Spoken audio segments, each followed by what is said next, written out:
But I think the development of full artificial intelligence could spell the end of the human race. It's a flying object, and we don't know what it is. I would hope somebody is checking it out. With the rockets or whatever, but incredibly fast, opposite direction. They were too fast to be an airplane. I'm glad the Pentagon is looking at this, because if it poses a threat, I want them on top of it. Well, the craft generates its own gravitational field. You said there's lights in the sky? The internet has become the command center for criminals and terrorists. 911, what's your emergency? I need help, please help me! Aliens won't let it happen. You know, that's what we're instructed to say. Roswell, Area 51. Alien kept deep under the ground. 1, 0, 1, 1, 1, 0, 1.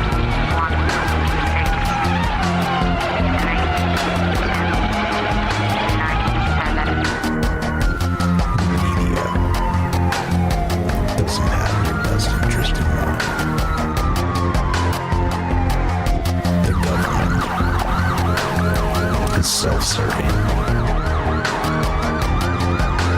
You're here for a reason. You're listening to Troubled Minds Radio.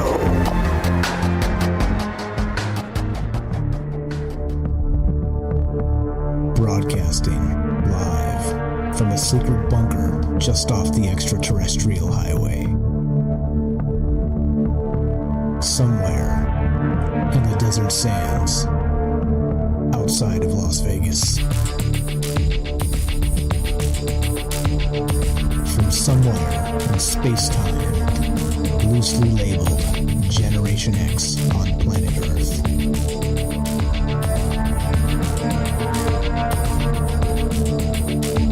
And asking questions of you in earnest into the digital darkness.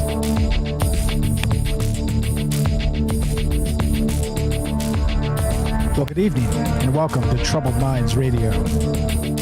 I'm your host, Michael Strange. We're streaming on YouTube, Rumble, X, Twitch, D-Live, and Kick. We are broadcasting live on the Troubled Minds Radio Network. That's KUAP Digital Broadcasting. And, of course, 88.4 FM, Auckland, New Zealand.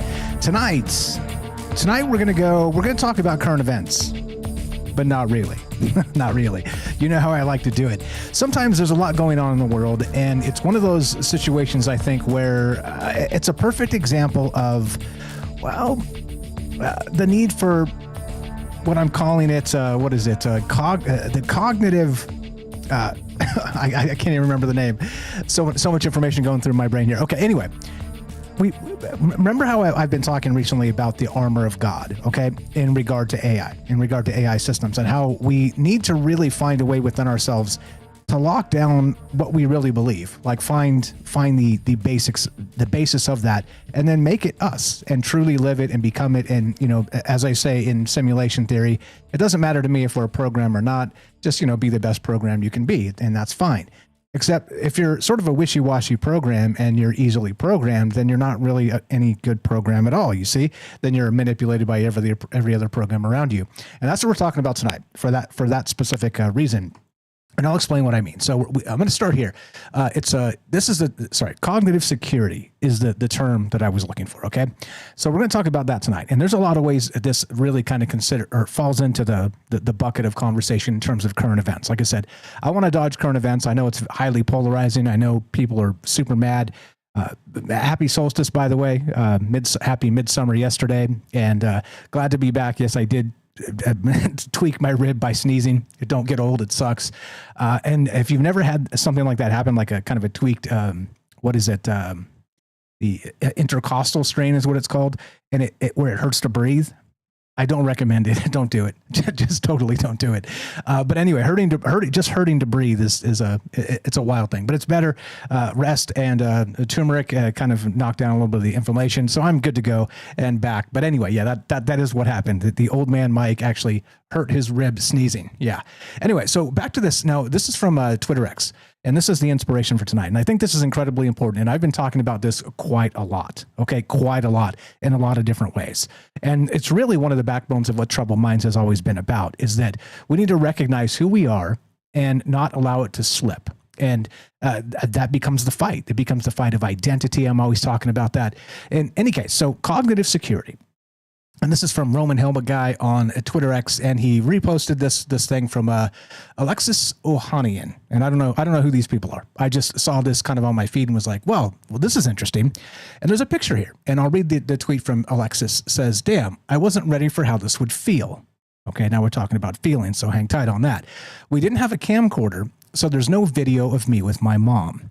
I dropped one of my favorite photos of us in Midjourney, because Midjourney now has a video model. If you guys haven't seen that, it's interesting. And he did a starting frame for an AI video. And wow, this is how she hugged me. I've rewatched it 50 times. Now here's the example on the screen. So he's got on the left side a picture of him hugging his mom, and you can see it's dated. It's, kind of an old Polaroid or something, or it's clearly not like a high quality digital thing, because that's if we're old, that's just not the way it is. The old days have their old quality pictures and whatnot. But anyway, look on the right side, and sort of the video version of this is not just compelling. I think it easily could fool you, and that this is his mother. And he's like, yeah, I've watched this 50 times. I wasn't ready for this, how this would make me feel. And this is how she actually hugged me. And so through just the one still image, we have this representation of a moment that kind of happened like this, but didn't happen exactly like this. Okay. All right. So you see what I'm saying here. And I've been saying this for quite some time. So this is not a new idea. This is not a new thought, but it brought to mind quite a lot of things, because when we're always battling for that identity, and what's my identity? By day, I do this by day, whatever that is. And then by night, I'm, my Spider-Man persona or whatever is, I'm this weird guy that talks about aliens and ghosts on the internet. Well, I mean, clearly it's quite a bit more complicated than that. And I could see how you could boil it down to that from the outside, but whatevs. That's not what this is about at all. It never has been. It's about us. It's about how we perceive those things. It's about the mythology and the folklore between all, and what brings all of those things together. But in this particular case, as we've been talking about, the AI aspect of this is accelerating. And I always talk about acceleration. I always talk about this technological singularity. I talk about us being aware of our identity and make sure that it is ours and not somebody else's, because if they tell us who we are, they control us entirely. And that incredibly brought to mind this, again, the Roman Helmet Guy saying, and he said this, cognitive security rule number 1, do not do this. Meaning don't digitize photos and turn them into videos and give you false moments that did not happen. Now, in this case, it's such a short video. It's 5 or 6 seconds or something. And it's just a simple hug. And it's very nice. Okay. But you see what's going to start to happen. I've been talking about this. But it brought to mind the idea of cognitive security. And it is one way to look at it from the aspect of, how would you say, like a non-religious aspect. Okay. So we're going to mix a couple metaphors tonight and do what we do and talk about this in a bunch of different ways, because of course, converging reality tunnels suggest that that's what we should do. Because if we can look at the world in myriad ways, we should be able to look at the implications of those reality tunnels as they come together, at least for a conversation, right? So anyway, this is deception. This is not the best, okay? But I mean, it's super cool. The technology is super cool. So, okay. So that's where we start. We start with the idea of cognitive security. That's the term I was trying to look for, but I'm calling this the cognitive borderlands. And the question really becomes, can you hack a soul? Okay. That becomes the question. And we'll talk about the definition of a soul to you. We'll talk about all manner of things tonight, because I think it's incredibly important as part of this. However, cognitive security is what's on my mind tonight. And how does this make you feel when you see stuff that's fake on the interwebs that gives you the feels, even though you know it's fake? Very much like the music, right? We were playing the AI music recently. And thank you to the folks who have purchased it. By the way, I got mine in the mail, and it looks very good. It is a nice CD, Greatest Hits Side A, Rogue Tulpas. Please check that out. Links in the description. Thank you to those of you that have supported the show and are helping with a new iteration of Troubled Minds coming soon. But I appreciate that. But that's where we're at tonight. And there's a lot of ways to look at this. And basically, think of it this way. What is cognitive security to you? And the second question becomes, can you hack a soul in that context? Because I think it's two different ways of describing the same thing. But what does it mean to you? That's what's on my mind. We're going to get to a bunch more stuff, because you know me, I'm going to get weird, because that's what we do. But for right now, I'm going to play a word from our sponsor. In this case, I'm bringing this one back for a little bit, because it is incredibly important to this show tonight, and also us going forward in this emerging singularity of technology. This is brought to you by Jack in Oregon, and this is the Stoic Minute. Be right back. More Troubled Minds on the way. Don't go anywhere. Feeling stressed? Overwhelmed? In today's fast-paced world, it's easy to get swept away by our emotions. Take a breath and find your inner strength with the Stoic Minute. You have power over your mind, not outside events. Realize this, and you will find strength. The ancient Stoic philosophers understood that we can't control everything in life, but we can control how we react. The happiness of your life depends upon the quality of your thoughts. Focus on what you can influence. Cultivate a positive mindset and let go of what you can't change. Find your inner strength. Live each day with courage, wisdom, justice, and moderation.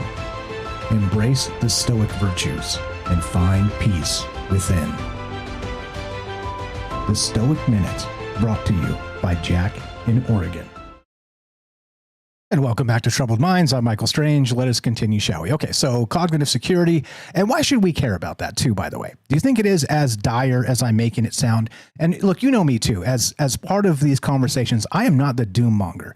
I don't show up and say the end is nigh, 2027, the aliens are coming. I'm not the guy saying all this stuff, okay? And the people that do say that, it does rattle me a little bit, because we've been prognosticating the end times forever. Okay. And so for everybody to kind of have a new prognostication of what the end is and how it's going to happen and all the rest of the stuff. And then not only that, pressing it into a really, really insidious pool of social media for clicks and clout.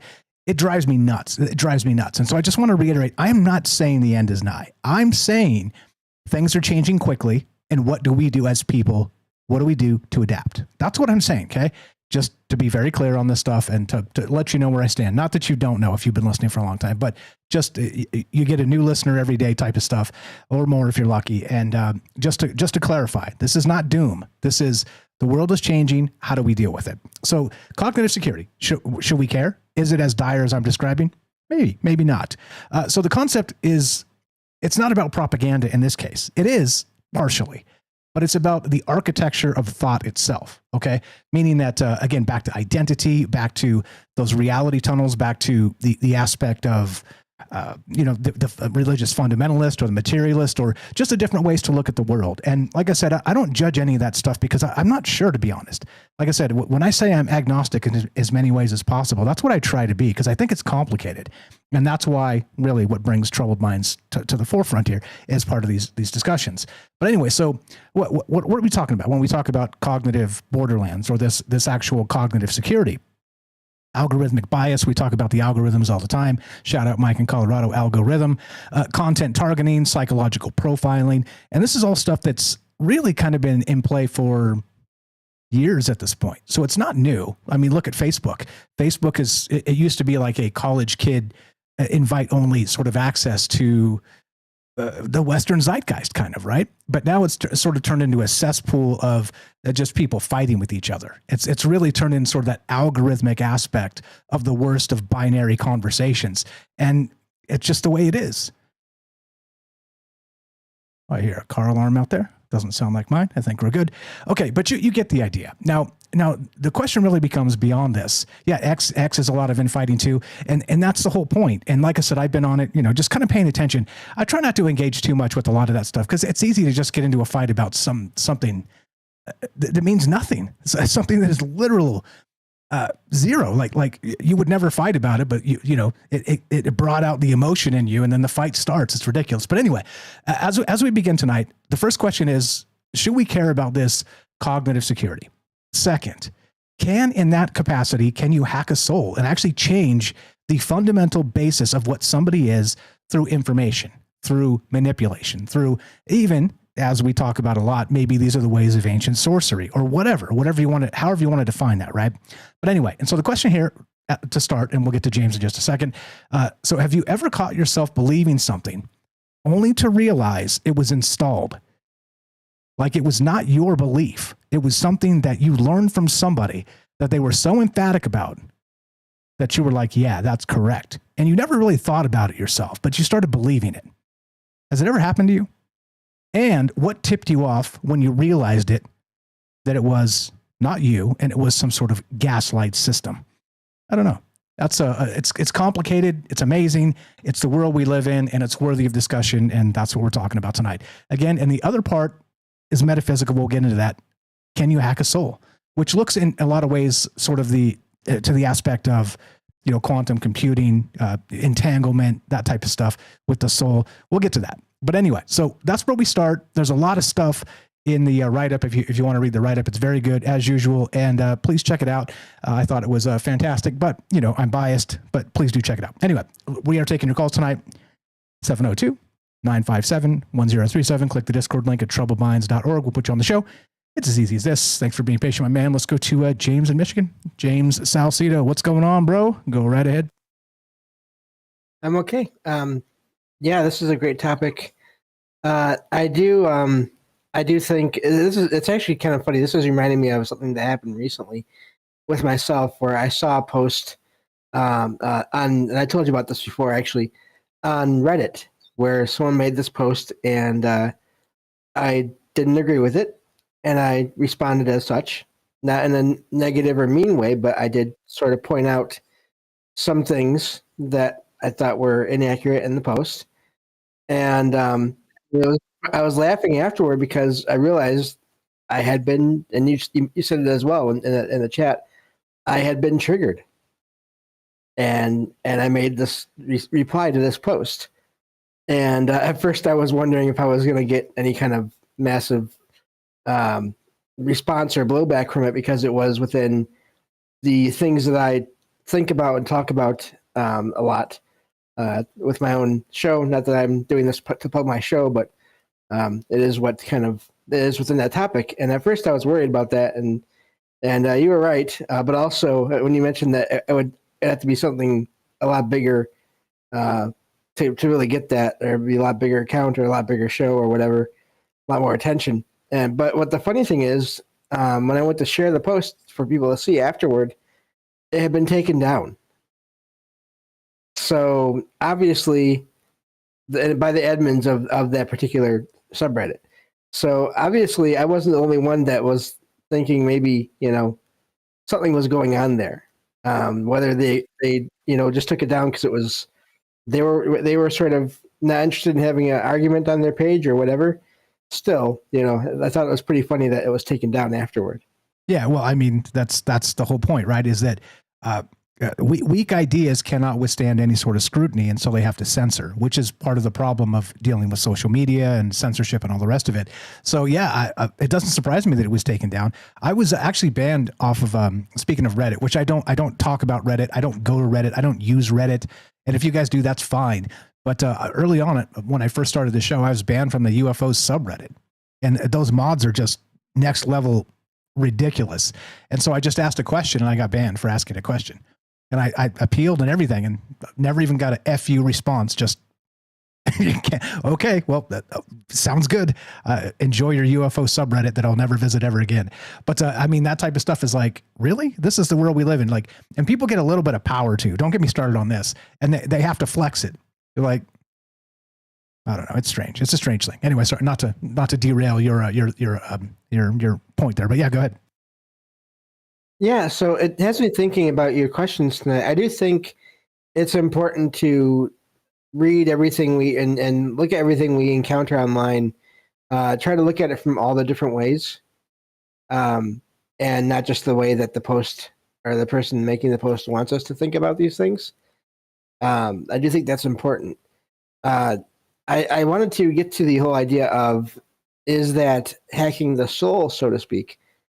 I do think it may be hacking the brain, and causing emotions, causing different things to happen in the brain. I don't know. I mean, I could be wrong, but I don't know about the soul itself.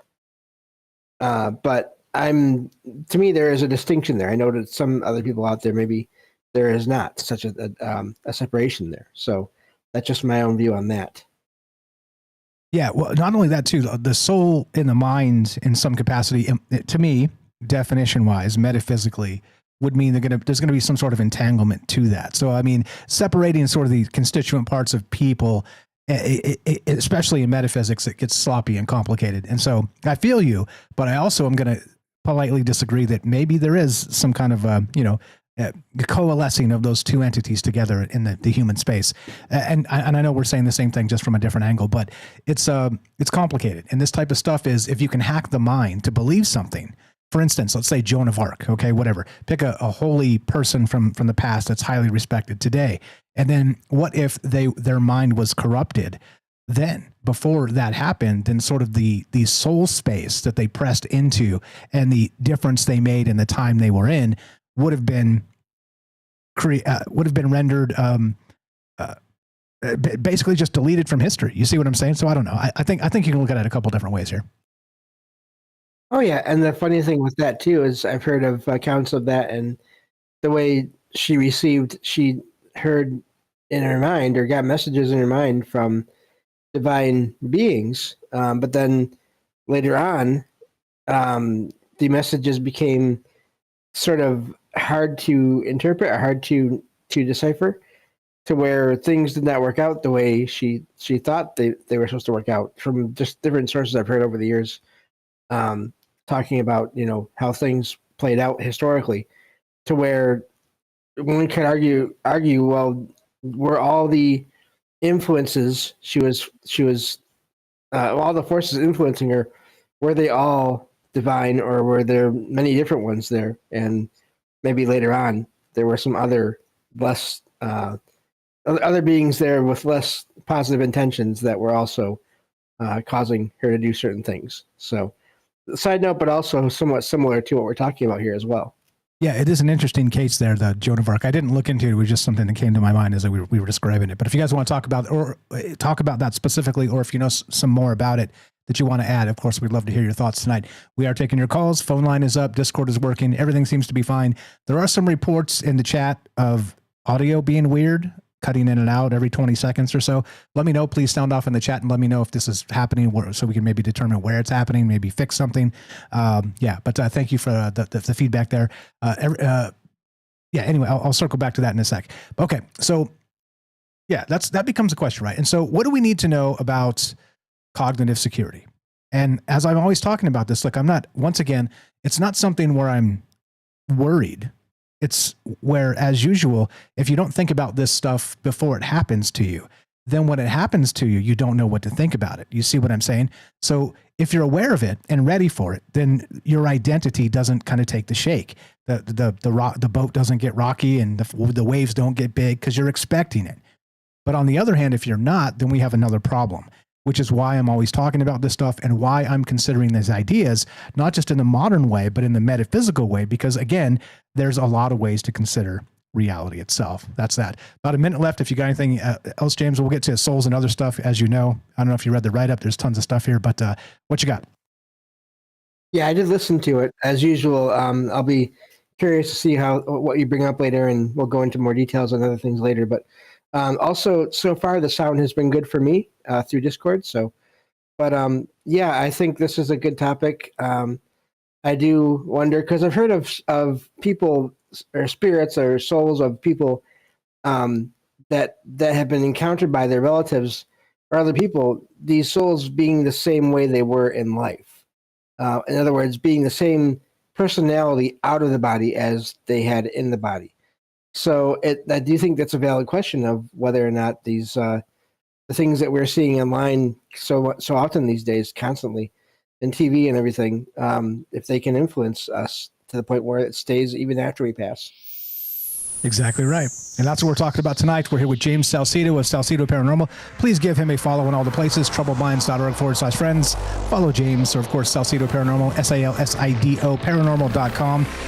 We got more coming up. What do you guys think? Is it possible to hack a soul? What do we need to know about this aspect I'm calling cognitive security? Well, it's actually a thing, but of course, the cognitive borderlands. How weird does it get? What do you know about it? Be right back. More Troubled Minds coming up. Don't go anywhere.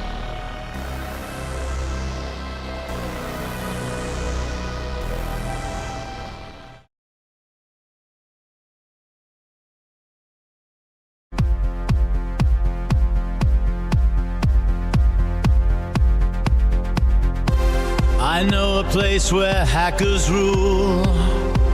Got a vibe that's fresh, it's super cool.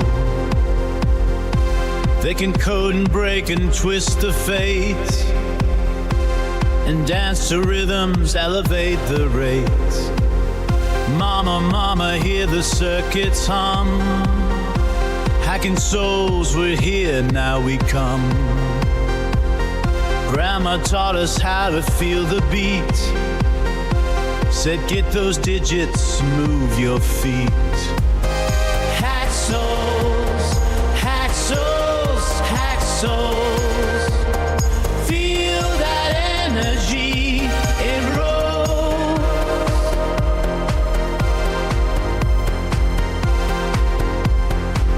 Developers and dreamers on the rise. They all vibe to electric skies. In this world of ones and zeros bright, we're breaking chains, igniting light. Hack souls, hack souls, hack souls. Feel that energy, it rolls.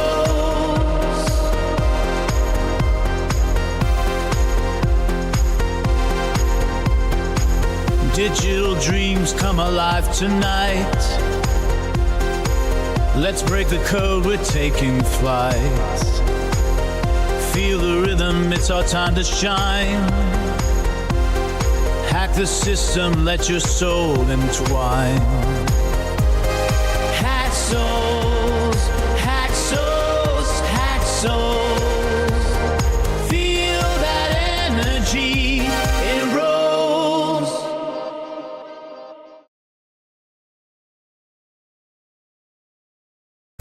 In the dark we find our way. Through the maze of bits we're here to play. Voices echo whispers loud and clear. With every keystroke we unleash our cheer. Hack souls, hack souls, hack souls. Feel that energy, it rolls. Not sure if I love that or I hate that. What's going on, guys? Hope you're well. What's up, Ricky Gaston, Matzo, Daryl, Eric? What's up, MJ, Jeff and Wisco, JJ, Herschel, Apoc, Sonia, Dawn, and Jorge?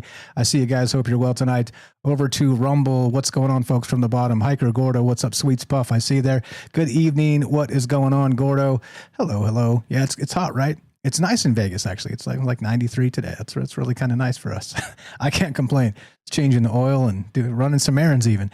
What is up with my newly acquired not sore rib bone connected to the whatever bone? What's up, guys? Puff, I see a Rising Lion Actual. How you doing? Welcome to Rumble and to Troubled Minds. How you doing? Good evening. What's up? If I missed anybody, just say hi. I'll say hi back. I'll try and get to YouTube real quick, and if not, then we'll have to circle back. Hey, sometimes that's the way it goes. What's up?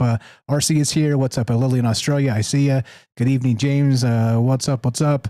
Hello, hello, Mr. Mission Control. He said he'll eat and he'll call shortly. Love to hear what you got to say. DTM is here. Celia, good evening, MAGA. I see you there. Hello, hello. All right, Fred, Harry the Cat. All right, Trouble Minds happening right now.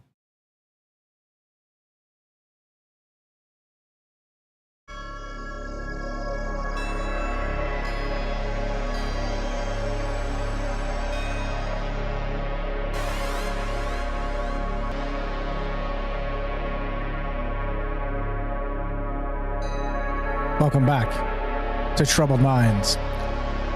I'm your host, Michael Strange. We're streaming on YouTube, Rumble, X, Twitch, DLive, and Kick. We are broadcasting live on the Troubled Minds Radio Network. That's KUAP Digital Broadcasting. And, of course, 88.4 FM, Auckland, New Zealand. Tonight, what if belief isn't just a product of thought, but a tool engineered to shape reality itself? Could minds be rewritten through saturation, symbols, or precision-guided suggestion? And if the soul is accessible through digital architecture, who's already mapping the way in? And of course, it's complicated. It's one of those things where, as I like to say, it is true. I don't just say that as a cop-out to not be able to explain the metaphysics of the universe to you. It truly is complicated, this type of stuff, with reality tunnels, the way the human mind works, how much bandwidth we actually have to deal with information, and what it does to our actual individual and collective psyche as part of that larger context. So it is incredibly complicated, and we try and map it scientifically. And I think at this point, we just don't have enough data to be able to say, if interdisciplinary data, I guess I should probably clarify, to say that, well, this is what the zeitgeist means, this is what a collective psyche is, and this is one way to affect it in a positive way for everybody. Again, maybe not directly everybody the same, but if the rising tide and ships and all that stuff, imagine if everybody was just a little bit more positive. If everybody was like tweaked 5% more positive most of the time, you think we'd have a better world? I'm going to say maybe. And so that becomes part of this equation. And if we're always sort of under the boot of doom that's on our neck, then it's problematic. And it makes it so that we cannot, have that agency of our own autonomy. And that's a problem, a massive problem. I know I cut you off there, James. I assumed you were sitting in, so yes, super good.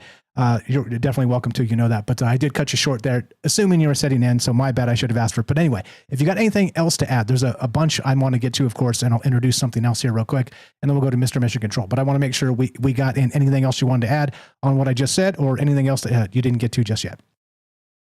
No, I totally forgot to even mention I would sit in if it was okay. So no problem there. Yeah, I do think there's one thing I wanted to point out. It's sort of responding to that doom or not doom nature or whatever. It seems to me like for every situation I hear of someone really being just absorbed by all the algorithms online of all the doom and gloom posts on various platforms, there's at least one or two people that I know that have actually mentioned before, like in my family and friends and everything, that they pay very little attention to all the stuff on social media when it comes to all those things. So just as you were saying earlier, I don't think it's all, I don't think that all this that's going on with despite all these systems in place, I don't think they'll ever completely, just take over and ruin everything, because there's just not too many people that I don't think we hear about that are already not disengaged from them. That we don't hear about that, because if we don't talk to people, then we don't know. Yeah, that's true. And I find it funny that it is one of those things where people say, throw the phone in a lake or whatever, disengage entirely on social media, but it's still going to seep into the larger zeitgeist. And so you're still going to deal with people who are locked into the quote matrix, the metaphorical matrix in this capacity, or maybe it's not even metaphorical anymore. Brain chemicals. We've talked about the dopamine, serotonin, oxytocin. Shout out Eric in the chat. We've talked about this stuff quite a lot on the show, and it is a huge part of what does make us human. But how do we, I don't know. I think disconnecting entirely is a good idea, but I also think that you're going to miss a bunch of stuff that you won't understand context when something goes sideways, or people are acting in a very bizarre way that you can't really even explain, because you haven't really been, knees deep in the ocean of the digital zeitgeist. But yeah, I think we're onto something here. And again, so the question tonight as part of that is, can you hack a soul? I'm calling it the cognitive borderlands. What do you know about cognitive security itself? And what's the best way to handle this other than talking about it? I think this is one of the most powerful ways to do it, is to bring this up because it doesn't get talked about a lot, at least in the way we do it. We do it a little bit differently because there's a lot of ways to look at it. And I'm not here telling you the truth. I'm here talking about possibilities. So let's do that. Anything else, James? And we'll go to Mr. Mission Control. Yeah, and I should clarify too. It's not so much, and I know you weren't talking to me directly, but it's not so much that the people that I've talked to that don't pay attention to all the social media. It's not that they've gone to that extreme, because I do think extremes are not good either.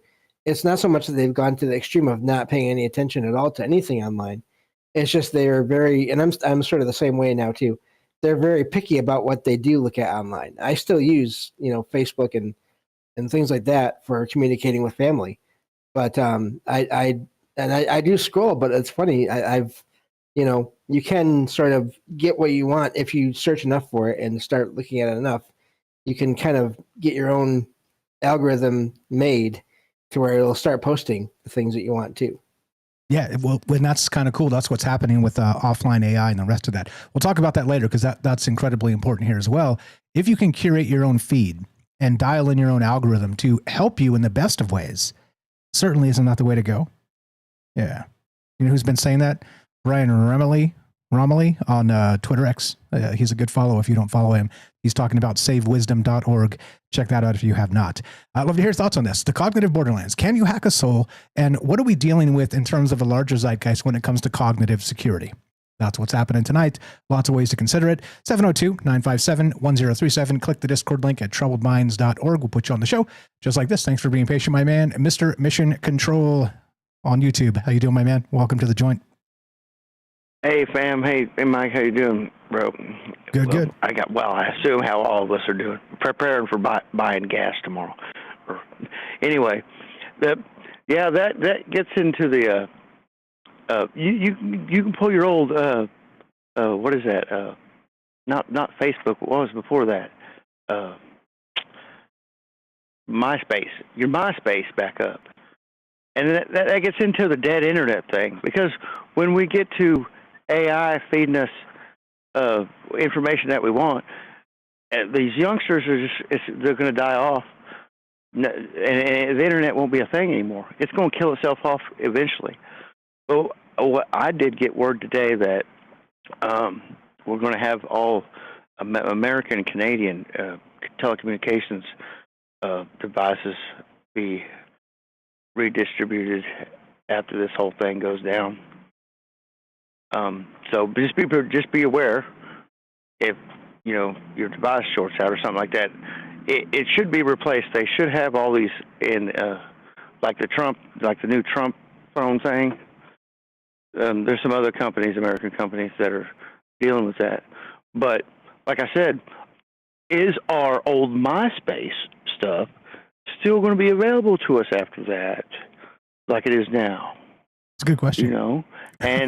And will that be assimilated into our soul equation, into the noosphere of immortality that we've all pretty much digitally cemented for ourselves, most of us here, because most of us here that are hearing me have a pretty good digital footprint.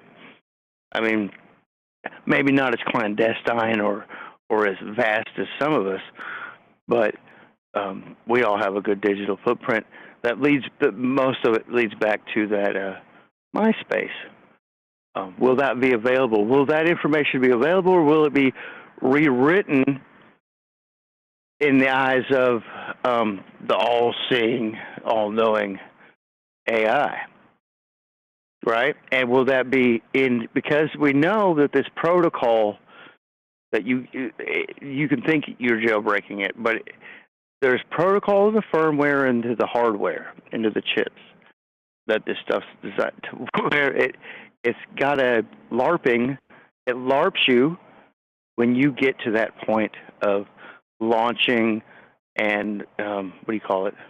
You launch your project and to where it brings you back revenue or gets your end result. As far as, like I said, sending a signal to the grand architect for an SOS help, to bring the edge of the galaxy's awareness back towards here. And I was talking to some people earlier in my remote viewing class that, this started out as an experiment, I think. As far as I can remember, we launched the core of the ship out and created a star, and so we could have somewhere to land, evacuating from where, God knows where. That gets back to that Voyager signal Monograph was talking about, a Voyager binary code that came back. I ran it through the Hebrew geometrics, which was 39 something something something, and it come back something as Mars, some kind of Mars stuff, and then the so I ran the HD 39, and it was a star. So I assume that I posted in my community post. So you guys go look. I assume it has something to do with Mars converging with that star, or Voyager reverberating a mirrored question. But it's a soul thing. That's like we know we can download our mental, EEGs into the data, right? That's where they get the whole dreamscaping thing. Is they'll put somebody under, run them an EEG on them, and then ask them what they were dreaming earlier, and then associate the brainwaves with those events. And they've done that so many times, but you can't do that with spirit or soul matter. But it's going to be a fear that they implement on us about losing your soul. It's going to be tied in to can you access your old MySpace anymore in the new internet thing.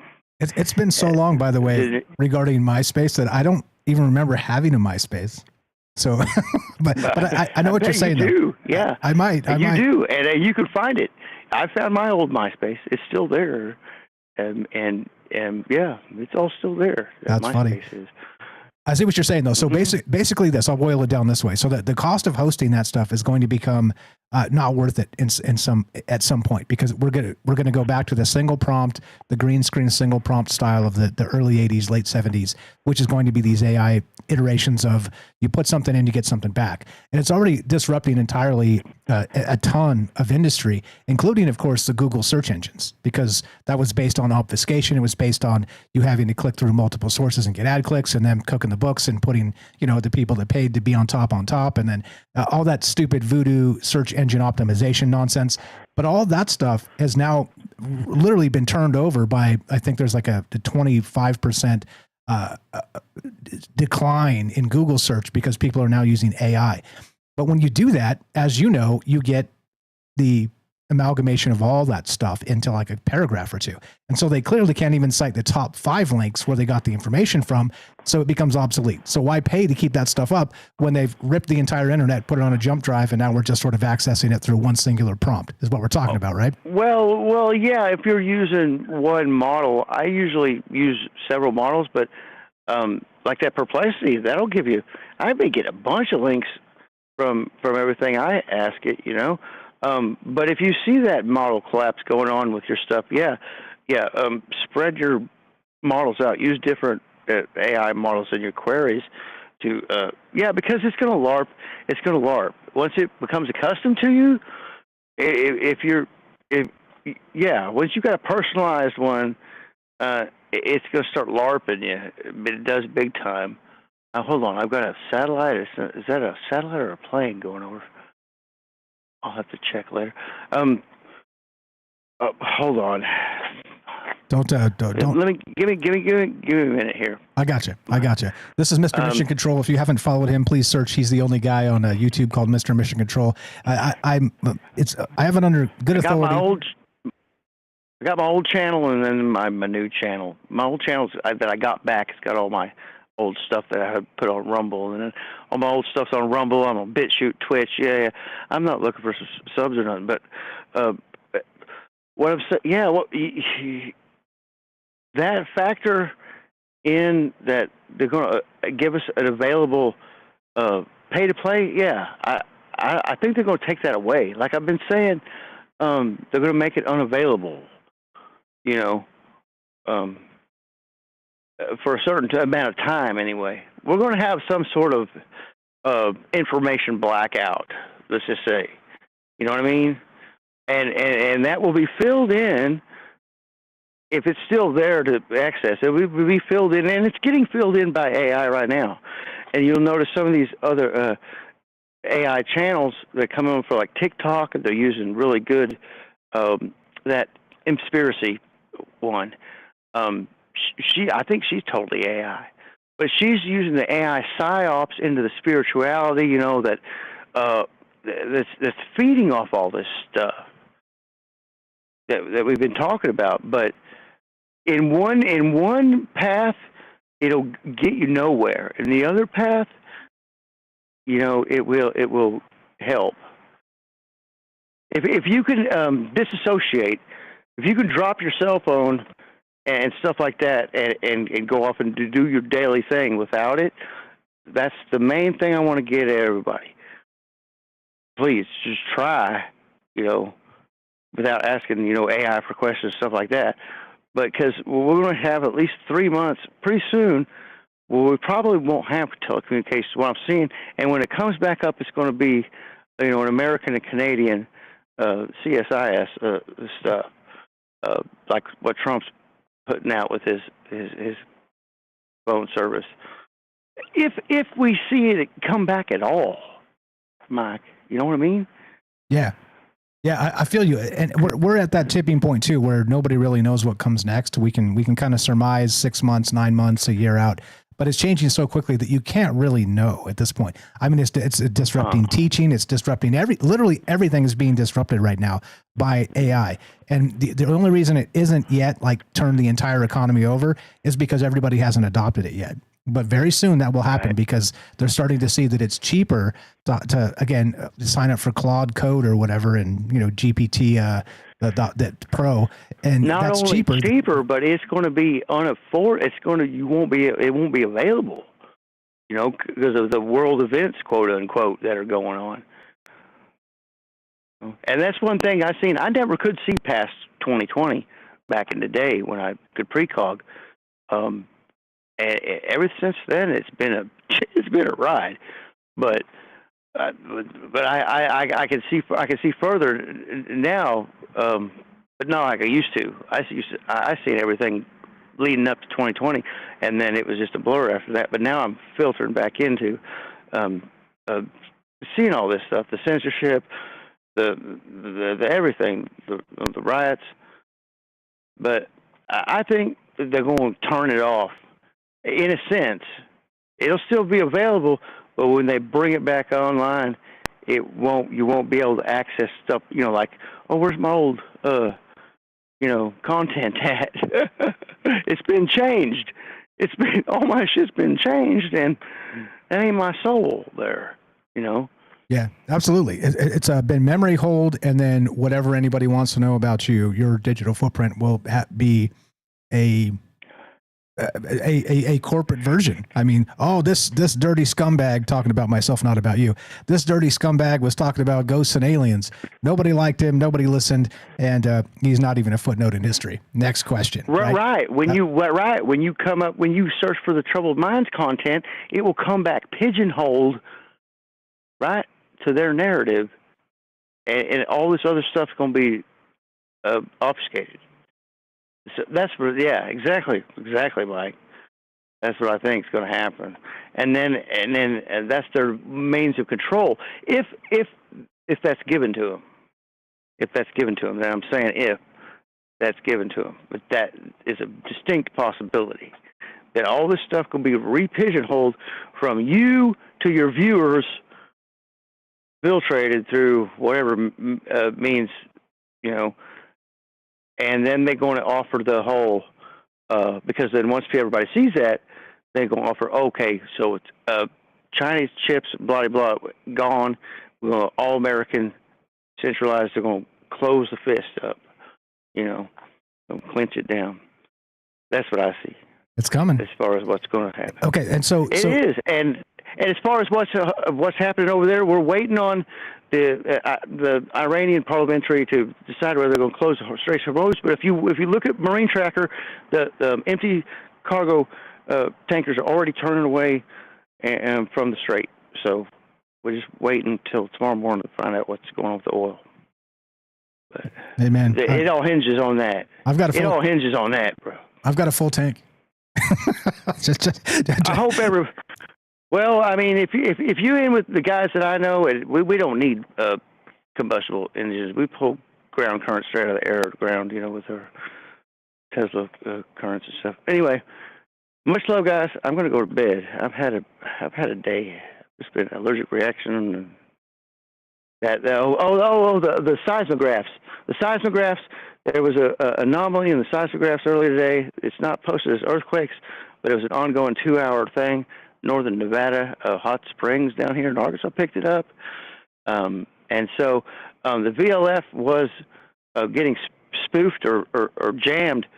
The Schumann was getting jammed from what they were doing with the bombers and stuff. So yeah, everybody feeling something weird. It's not only just the solar activity. It's what's going on with the military and stuff. Amen. You guys have a great night. Appreciate Love the you. call. Hope you guys get some rest. You too. Feel better, Right. and we'll talk to you soon. Have a great one. You're the best. You know him, you love him. That's Mr. Mission Control. Thank you to Sweets for dropping his links in the chat there. Go search him. I never shared his links before because he was banned from everything because he used to say some really spicy stuff. He's tamed that part of himself, and so I guess they gave him his account back.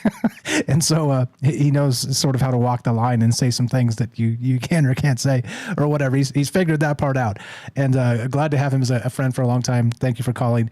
Please go give him a follow. Mr. Mission Control. He's the only one on the internet, as he likes to say. He's got an old channel and a new channel on YouTube. Shout out to Jeremiah G over there on Twitter X because it doesn't integrate the chat. So I want to make sure that we see you there. Thank you for listening. Jeremiah says, I'm grateful to this show and community for encouraging me to stay up late enough to see fireflies. And there is magic everywhere. And absolutely 100% fireflies in the particular aspect of the summer solstice, dare I suggest, is magic. Thank you for listening. And thanks, Mr. Mission Control, for the call. You guys are the best. Yeah, James, anything on that? Yes, so we got Matt's out coming up and Derek the Night Stalker. So yeah, if you're planning your breaks, Derek, maybe bottom of the hour would be good. But go ahead, James, if you got anything on that. Mr. Mission Control, lighting it on fire, as always. And go ahead, sir. Yeah, it's really it's odd because I know of, it's just a note here. I know of MySpace, but I never actually used it, but I've heard so many people talk about it. So I do wonder, if that does sort of go away, then what would be for people that haven't used it at all? What would the next thing be? I guess maybe Facebook. I don't know, but yeah, I don't know if that would go anywhere necessarily either at this point because of how big it is. But yeah, great call. I don't know. It's just I do think that we have to be careful, but again. As always, like I like to say, and you said already, it's hard to know what the future is going to be because things are always changing. And strap in. They're going to continue to change. Gregory in the chat says this. I was reading an article from MIT where they researched the cognitive decline in students who used AI assistants to research essays.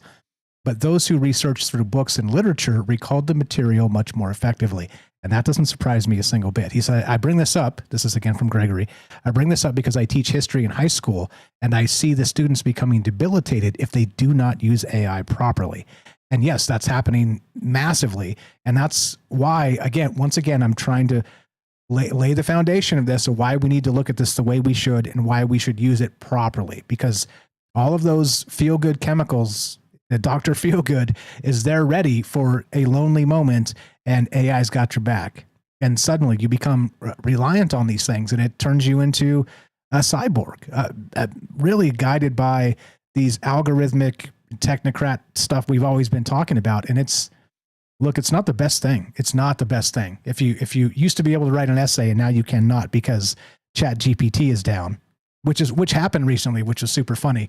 That's GPT went down. This was like a week, 2 weeks ago, 10 days ago or something. And people were like, this is getting awkward. They were posting on social media. This is getting awkward. My boss is going to ask me why I haven't done any work all day because of course GPT was down. So that's why they hadn't done any work all day, because why do it the old school way when you could do it 10 times faster and then slack off. And that's what's happening. And it's a fantastic tool. And again, I create the shows with it. I brainstorm with it. It is a collaborator. However, it is not my friend. I am not getting my serotonin, my oxytocin, and my, what's the other one? I'm not getting those chemicals from it, but it is a fantastic tool. So what do we need to do? What do we need to do as part of this? That was what I wanted to actually ask Mr. Mission Control before he took off, is how do we prepare ourselves for this? And what do we do with it? That's it. That's really what's on my mind. I've been talking about this for a very long time. But when you get into the cognitive borderlands, as I'm calling them tonight, is it possible that, and we'll get into this in the next segment here, so can influence reach the level of possession? And that becomes the core question tonight of, can you hack a soul? Whether you want to look at this metaphysically or otherwise, regular, standard, normie style, it doesn't much matter, because that question right there, can influence reach the level of possession, is really what this is all about. Love to hear your guys' thoughts on this. We're taking your calls at 702-957-1037. You can click the Discord link at troubledminds.org. We'll put you on the show.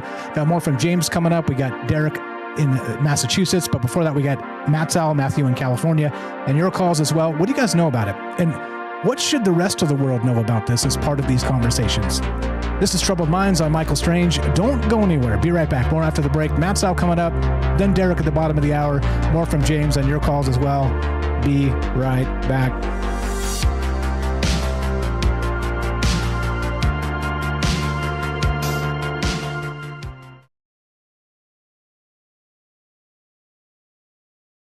In a cryogenic slumber, lost in the lunar night, your face a faded number among the stars so bright.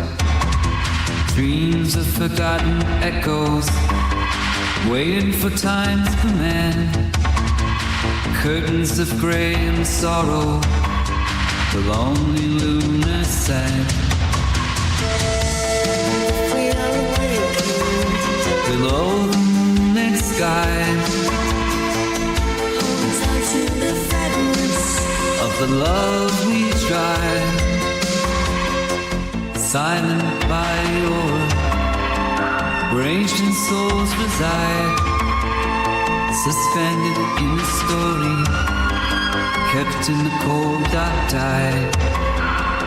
Our futures in the making, in a silver-etched domain, hearts kept in silent aching, till we meet once again. We are awakened below the moonlit sky, to the fragments of the love we try.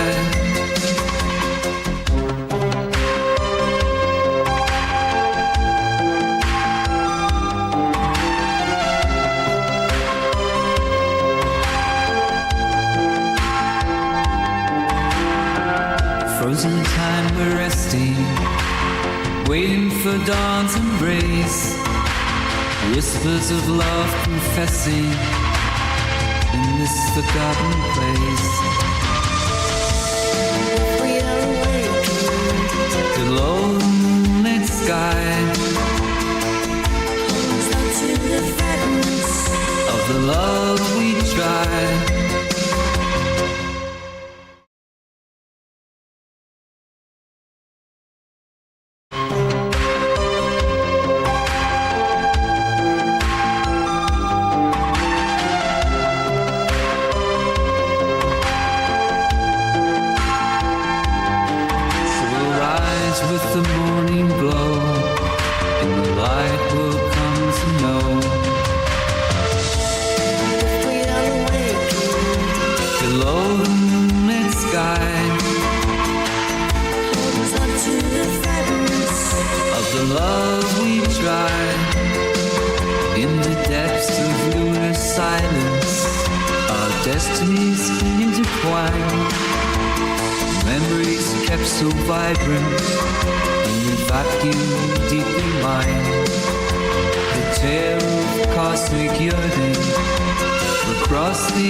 Oh yeah. If you like that song, it's on the Troubled Minds Rogue Tulpas greatest hits side A. I'll thank you first to Sweets for dropping that in the chat. All the links. And yeah, thank you to those of you who have purchased this already and are helping. Again, like I said, I feel scummy doing it. However, I've never done this the entire with 7+ years of Troubled Minds. Ask anybody who's been here since the very beginning. I've never done this. But new computers are expensive, and I've been limping along with a middling one for such a long time that maybe it's time to get a good one. So I'm asking for a little bit of help. Got some music released, so you get something out of it. Thank you for supporting the show. Links there. Link's going to be the first link in the description as well. So if you enjoy the music, the greatest hits is good. And Matt Sal said he got his in the mail, and it sounds good in the car, as did I. And I showed you on the stream. I'll show you again when we start. But anyway, there's digital versions and there's an actual CD version if you want to order that. And it's cool. It's the first actual release CD I've ever done in any capacity. So having there's not liner notes or anything, but there's art and stuff, and it's super cool. Anyway, a little bit geeky and giddy if you've never released something like that in your whole life. But yeah, there we go. Anyway, if I missed you in the chat, just say hi. What's up, Don, Sonia? What's up, MJ, Jorge, Herschel, Roving Fungus? What's up, Jeff and Wisco, JJ, Ricky, Gaston, Derek, Matzel, APOC, and James, of course. And if anybody else is there that I missed, just say hi, and I'll say hi back as we go. RC says Soul Hackers. Sounds like it would be a Magic the Gathering card, right? Totally. Here we go. Gordo Sweets. I see you guys. Thanks for linking the stuff. Here we go. Troubled Minds happening now.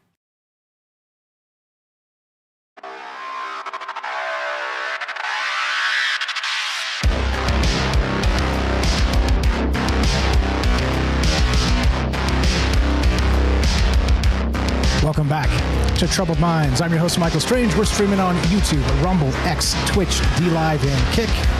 We are broadcasting live on the Troubled Minds Radio Network. That's KUAP Digital Broadcasting.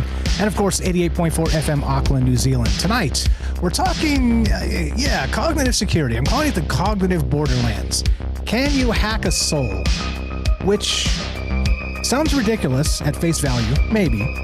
But maybe not, because as we approach that technological singularity where these ideas of science and metaphysics start to blur, maybe, just maybe, as we were describing before we left, that the idea itself of, the can influence reach the level of possession, okay? And I think we're dealing with that now in the digital space.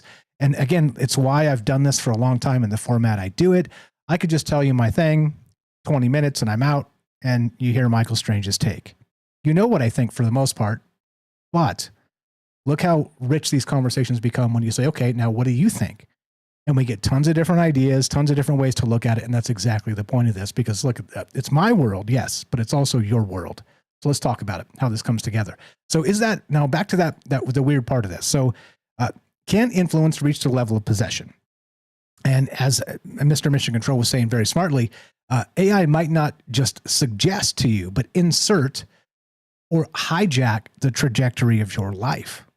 Because, of course, it's going to become life coach. It's going to be your confidant. It's going to be all these things. So it's not just a direct AI show. It's this larger context of, is it possible to actually hijack the soul itself and change your identity forever? Because I think, personally, it sounds very plausible, very possible already in 2025. Anything real quick, James? And we'll go to Matt Sal in California. This is all reminding me of how so often now online there's the narratives of things are going sort of so bad that eventually there's going to be this big, and this I'm just talking online in general now, this big collapse, and we're not going to have technology anymore, and have to go back to doing everything sort of just completely out in nature and just all these things. And I think that's as much a psyop as, a control or an influence as the other way, where we should all just use technology 24/7 and rely on it for everything. I think both of those are extremes, and they're both, influences that I see. I think we all see that online. And I think it's important to resist both of those, because I don't think we should have to go to either of those extremes. Yeah, 100%. And I think that's the thing too, is that the more you pay attention, at least for me, the more I recognize every damn thing's a psyop. Every damn thing is a narrative. Every damn thing is somebody trying to sell you a belief system that you should believe. And if you do not, then of course, the consensus says that you're an outlier, you're an outcast, you're a whatever it is, however they want to label you, you're a weirdo, whatever. But part of that armor of God, as I like to describe it, this, again, what's the term? Cognitive security is, again, two ways to look at it, two different similar things, but a very different way to describe it, is recognizing when it's happening to you and then kind of backing off of that type of stuff. And curating sources is incredibly important, as you said earlier, James. But yeah, I mean, a lot of ways to look at it. That's why we're doing it. Again, I want to say this on the air so that it makes it to the podcast. Please, if you haven't, I'm trying to get a new computer to continue the show in a proper way, because this thing's chugging up. You're seeing it. Windows 11 is coming and my computer won't run it. I don't want to buy another $500 or $600 machine and limp along for a couple years. I want to get something nice this time. Runs Windows 11, and we'll do who knows what kind of other functionality for Troubled Minds in the future. If you want to help, I appreciate it very much. Troubled Minds Greatest Hits, the Rogue Tulpas, Side A. Go check it out. Digital files, also the CD in the lower 48 states. Please help. Please check it out, and love to hear your appreciate that, and love to hear your thoughts on the conversation tonight. 702-957-1037. Click the Discord link at troubledminds.org. Matthew in California, thanks for being patient, my man. You were on. How are you? And go right ahead.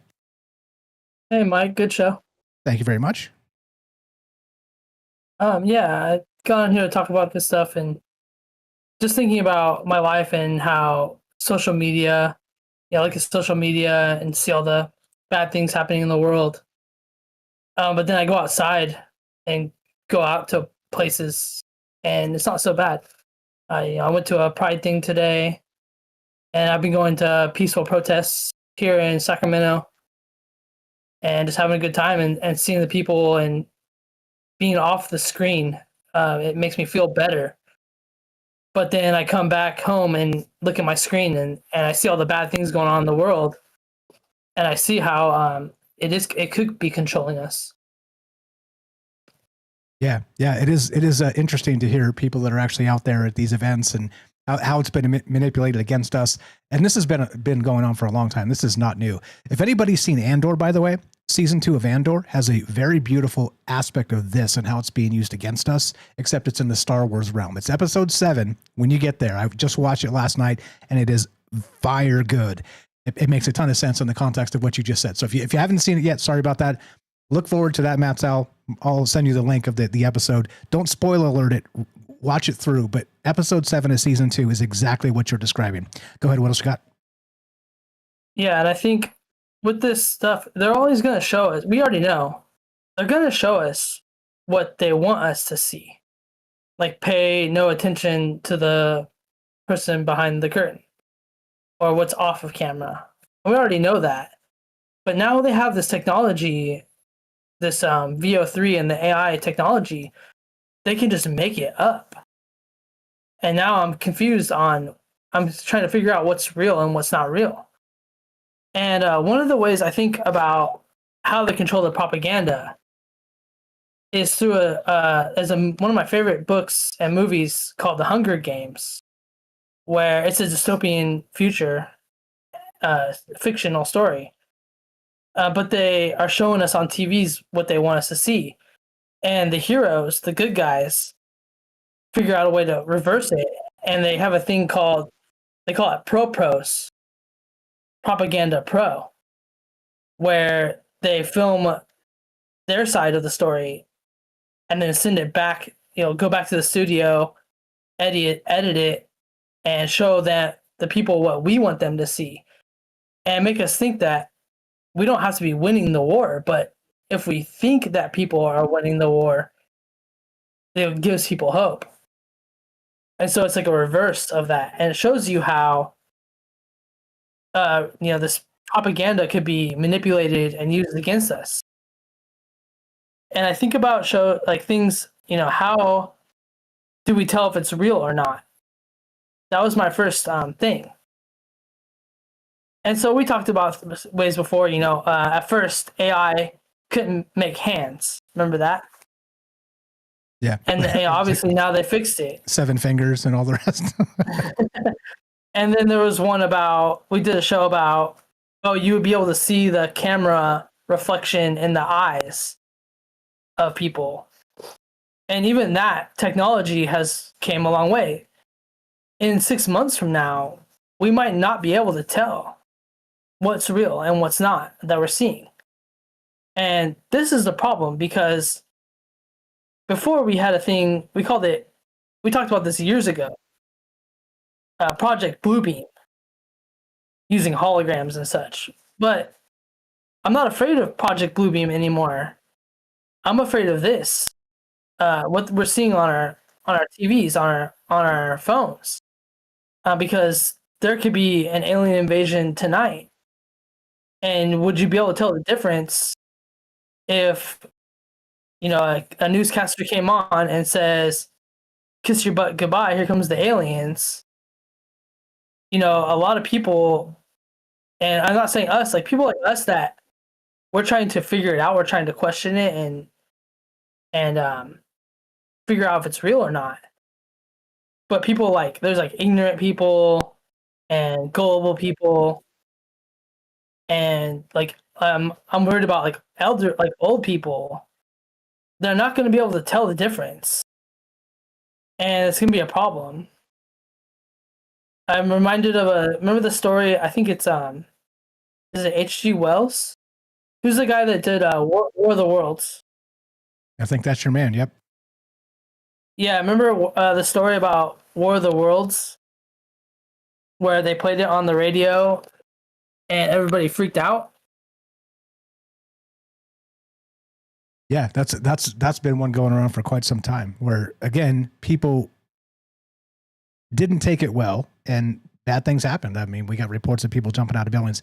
Also, by the way, propaganda-wise, it's funny, that particular tale, Matsal, is that they said that was blown out of proportion too. And so it wasn't as widespread, and there was a later replay of that in somewhere in South America, and that's where the true damage happened. I don't know, who knows what to believe, but it's funny enough that even in that tale that most of us know, hearing a fictionalized radio broadcast suggesting the end is nigh, the aliens are arriving, terrible things happen, but even that's been propagandized in certain ways. Wild, huh? Yeah, I just to say, scale that up.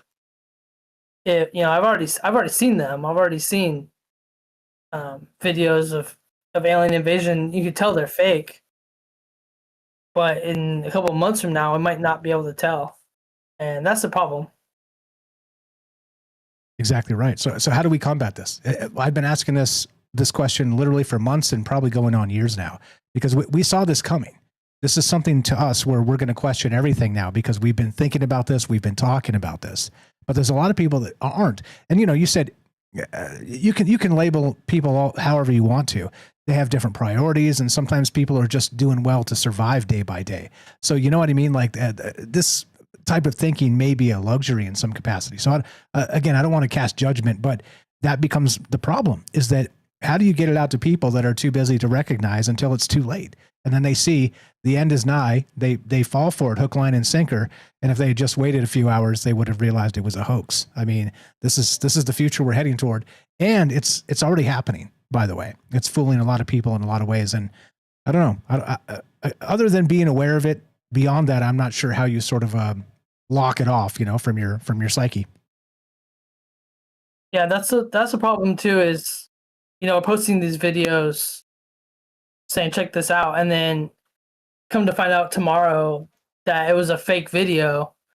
You feel like a jerk, and you got duped, you got tricked. There's a lot of videos out there that are not real. And so it's up to us. How do we combat it? It's up to us. People like us stay vigilant, all that. And hey, tell people, look, I could see where it's fake, or try to tell people this is a fake video instead. I don't like, if you want to use this AI technology to make a cool science fiction, art and things like that, I'm all for that. I like the art, I like the science fiction, but don't make a video of a fake UFO and say, look at this real video of a real UFO. That is the stuff that we're trying to fight against. You're pushing against us. And so, like I said, making art is cool, but don't tell me it's a real video when it's not. And so what I did was very recently, and I just made the switch, and I think about things differently now. I flipped it around because, like I said, I got tricked into thinking these videos were real, and they're not. And so what I did, I flipped it around. I started thinking, I'm gonna do it like this. Every video, every picture I see on the internet, I'm gonna assume, and in real life, I'm gonna assume that it's fake until I'm proven that it's real. Which is flip it around. Yeah, which is sad, but I think that's the way we have to operate going forward. And I think you're spot on with that. And look, I've been in some capacity doing the same too. Like everything I see, everybody's reacting to on social media, and I'm like, not so fast, not so fast. Let's confirm whatever that is, whatever that hysteria is, that hysteria zeitgeist juice that's happening. Make sure that the thing is not manipulated, because everything's being manipulated. It's wild, man. And it's sad that you have to suggest that our own normal reality needs to be inverted in what we can even consume through just communicating with other people. But here we are, man. And well said on all that. I think that's where we have to stand in 2025. You're right. Yeah, one of the videos, how I saw it was you can play the videos in slow motion. If it's an AI video, you start to see like the inconsistencies in the background and the way things line up if you watch it frame by frame. And there was this guy was showing videos and showing how they're made by AI. And one of the videos that got me was the video of Katy Perry and her friends flying around in space. And watch that video in slow motion. That entire video was prompted, I believe. And so that's the thing, is that they kind of use that event, like they use it against us to try to see like a test to see if we would notice if there was AI or not. Yeah, I didn't look close enough at it. I just went, oh, Katy Perry's still making records? Sweet. But yeah, I didn't look close enough at it to have an opinion on that. But I think what you're describing there is happening in mass anyway, because this is happening on a daily basis, and it's probably coming from state actors, as we've described in the past, spooks. And I mean, look, again, if you don't believe me, go look up information ops. Okay, information operations. It's the new term for PSYOP, and there's entire groups of people, battle groups of people doing nothing but this stuff to sway public opinion, to back up corrupt governments. Welcome to it. And obviously you guys know that, but I have to reiterate it because this is the type of stuff they would be doing. Well, let's see how far we could press this and how much of a reaction we can get by posting fake stuff. They've been doing it propaganda-wise forever, but now, as you said, with Google VO, if you guys haven't used it, it's incredible. I've tried it out. It's expensive, but it is very, very, very good. I've prompted some videos that make me go, what in the hell? I'm sure you guys have seen the Bigfoot ones or the Stormtrooper ones or the ones that are all over social media right now. The cats on the diving boards. You guys seen that one? That's super good. Yeah. Yeah, right? It's super good. But it's so convincing. I mean, obviously, the only thing that would make you go, no way, that's AI, is that cats don't dive off of diving boards, right? But if you didn't know that, right, you see what's happening. The fracture of reality is happening before our eyes. And those are the things that sometimes you can kind of, the cat diving board is one thing, but then you start to see some crevices in people's knowledge bases or belief systems or whatever it is. And that's how we can be manipulated. And it's coming. And I think they're testing that as a part of the larger context of exactly what we're talking about. Yeah. And I just want to say, be careful what you believe, what you see. I think a lot of the stuff that we're seeing is AI.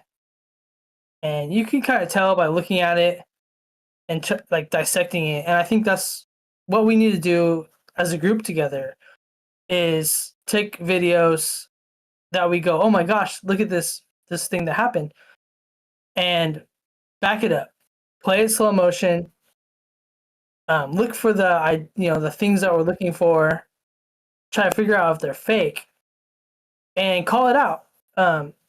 Share it to each other and post each other. It's up to us to tell you, hey, look, this is fake or this is real. And that's where it's going to be hard, is trying to figure out what's fake and what's real. What I was saying was we should assume everything is fake from now on until proven otherwise. But it's up to us as a community to come together and try to debunk this stuff and figure it out. And any of the videos that you see, I would just say be careful. And then I just want to leave it on like positive note, not everything that we see on social media. I think James was saying that too. You can use the algorithms to beat it. But good show, Mike. Thank you guys. And fantastic call. Before you leave, I got the question for you. So if information can and manipulation can lead to sort of the possession style of encroachment on a soul, is it possible to hack a soul? Do you think we're in that space of the metaphysical and the real kind of coming together in the technological space? Does that make sense? Yeah, because I have found this thing, and I've experienced it myself. It's a thing they call it zombie mode, where you get on your phone and you start scrolling, and you're just scrolling, and sometimes you'll scroll through and I look at cooking videos and cat videos, but sometimes you're scrolling and it's like an hour went by. You could have been outside. You could have been, working out or playing an instrument or learning something, but instead you were just standing there scrolling. And I think that's that's what they want us to do. But that's one of the ways that possession can sink in, because when you're scrolling for hours like that, you've seen the algorithm push what they want you to see in your face. And then next thing you know, you're buying things you don't want to buy, and you're, people fall for these scams that are brainwashing us in the algorithms. Does that make sense? Yeah, no, exactly. And so is there a metaphysical crossover? You think that at some point our souls become or can be corruptible to this level of influence? Because I think it's self-evident when you look at it. But again, I want to get opinions on this. And if you're like, that's good enough for my opinion, but you think that this can change you forever type of thing? That level of mind rot, brain rot, as Night Stalker said in the chat. We'll ask him about that when he comes on there at the bottom of the hour. But yeah, what do you think? Do you think that this can change us forever type stuff, that we can't snap out of it? Yeah, because if you get stuck in it, like, you could probably be a great musician or be a great artist, but instead you're sitting there watching other artists or watching other musicians do their thing, and now you die and you have nothing. You weren't that person that you could have been. Is that kind of how you're saying manipulating your soul? Bingo. Absolutely. Which, of course, art is the expression of humans shouting back to the heavens, to boil it down to a very simple thing. But yeah, and so I agree with you. And I think we're at that point. And look, I'm guilty of the same thing. I'm not putting myself in another category. How do you think I know about the cats and the diving boards and the Sasquatch videos? Because I go zombie mode and scroll a little too much too. And I justify it by saying I'm looking for trouble mind stuff. And I am, but I spend way too much time doing that. And it is not good. It is absolutely not good. So you're spot on. I'm guilty of it too. I know you guys are too, most of you, if you have a smartphone. And that's exactly why it's important to point it out, because every minute you spend doing that is a minute you could spend doing something productive. Matt Sal, you're the best, unless you got anything else. No, I was just going to say, leave that on a positive note. Yeah, take a break from not necessarily screen, but social media. Take a break, go outside, do things with your friends and your family, and you'll start to see that it's not so bad. But when you come back to your social media, you see how they try to trick us into thinking that things are worse than they actually are. But you're out in the world, you don't see that. Well said.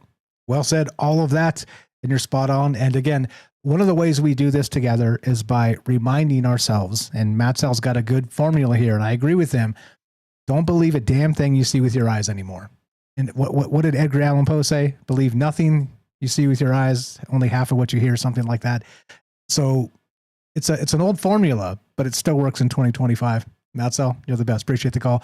As always, a pleasure. Tell Lacey we said hi, and you have a great night, my man. Thanks. Good night. You're the best. You know him. You love him. Matzel, affectionately. Matthew in California is actually his name.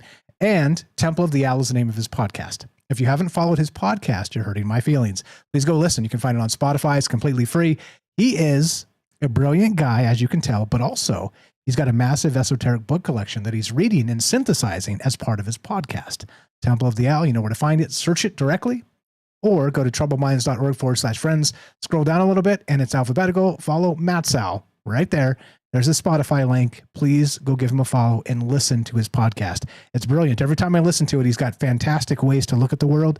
And he's very much one of us, as you can tell. He's kind of trying to bring the old ideas back and consider what they mean in 2025. Matt, you're the best. Appreciate you very much. And always a pleasure. Thanks for the call. And looking to hear from you. We're talking brain rot, which we'll get to in a second here. But the idea is the cognitive borderlands. Can you hack a soul? How deep does brainwashing go? And is it akin to possession? And how do we stop this when we start to think about it in terms of the larger zeitgeist? That's it. That's what's on my mind tonight. Love to hear your thoughts. 702-957-1037. Click the Discord link at troubledminds.org. We'll put you on the show. Be right back. More on the way. We got Derek in Massachusetts, the Night Stalker coming up, and your calls as well. Don't go anywhere.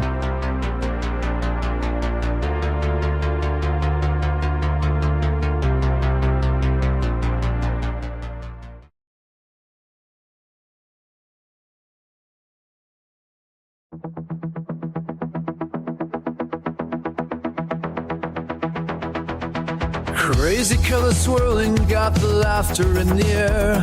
Jesters in the night, they weave magic everywhere.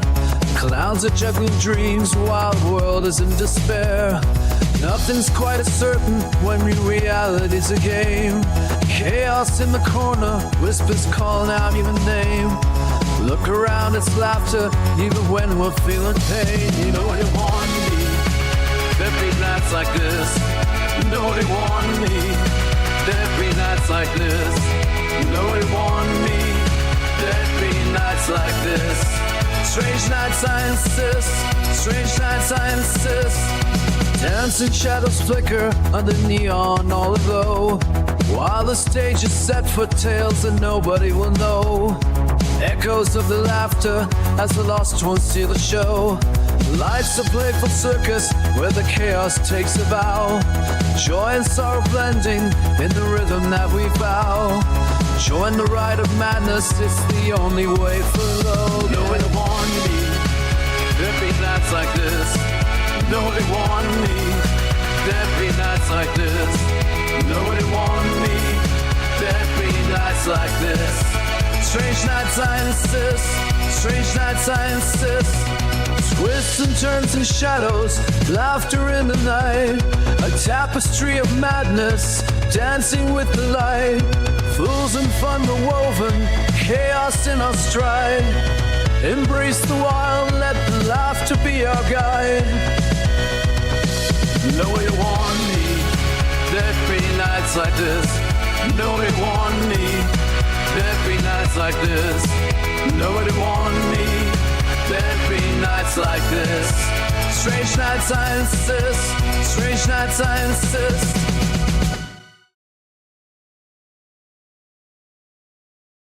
Falling in the rhythms, beats that pound and thrum. A flashing carnival where the misfits come undone. Whirling through the madness with our hearts set to ignite.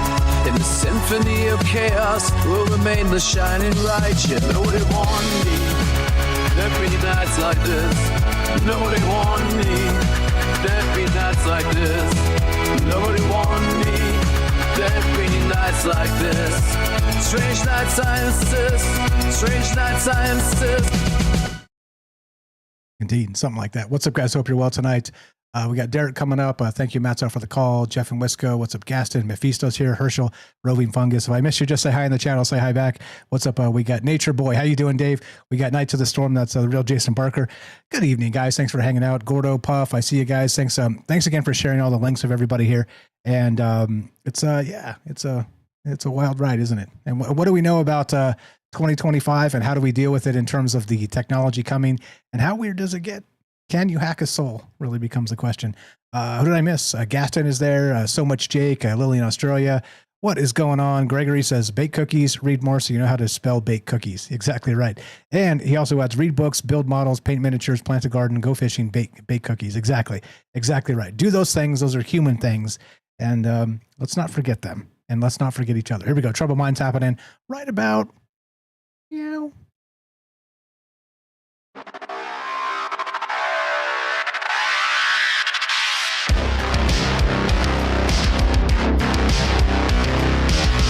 Welcome back to Troubled Minds. I'm your host, Michael Strange. Yada, yada, blah, blah, blah, all the places, all the things. 88.4 FM Auckland, New Zealand, and all the streaming places. Tonight we're talking, I'm calling it the cognitive borderlands. Is it possible to hack a soul? Now, of course, we're talking about mass media brainwashing. We're talking about MK Ultra for the masses. If it bleeds, it leads. Trauma-based mind control. All those things, of course, play into this, which have been discussed ad nauseum, not just here, but also in alternative news spaces all over the internet.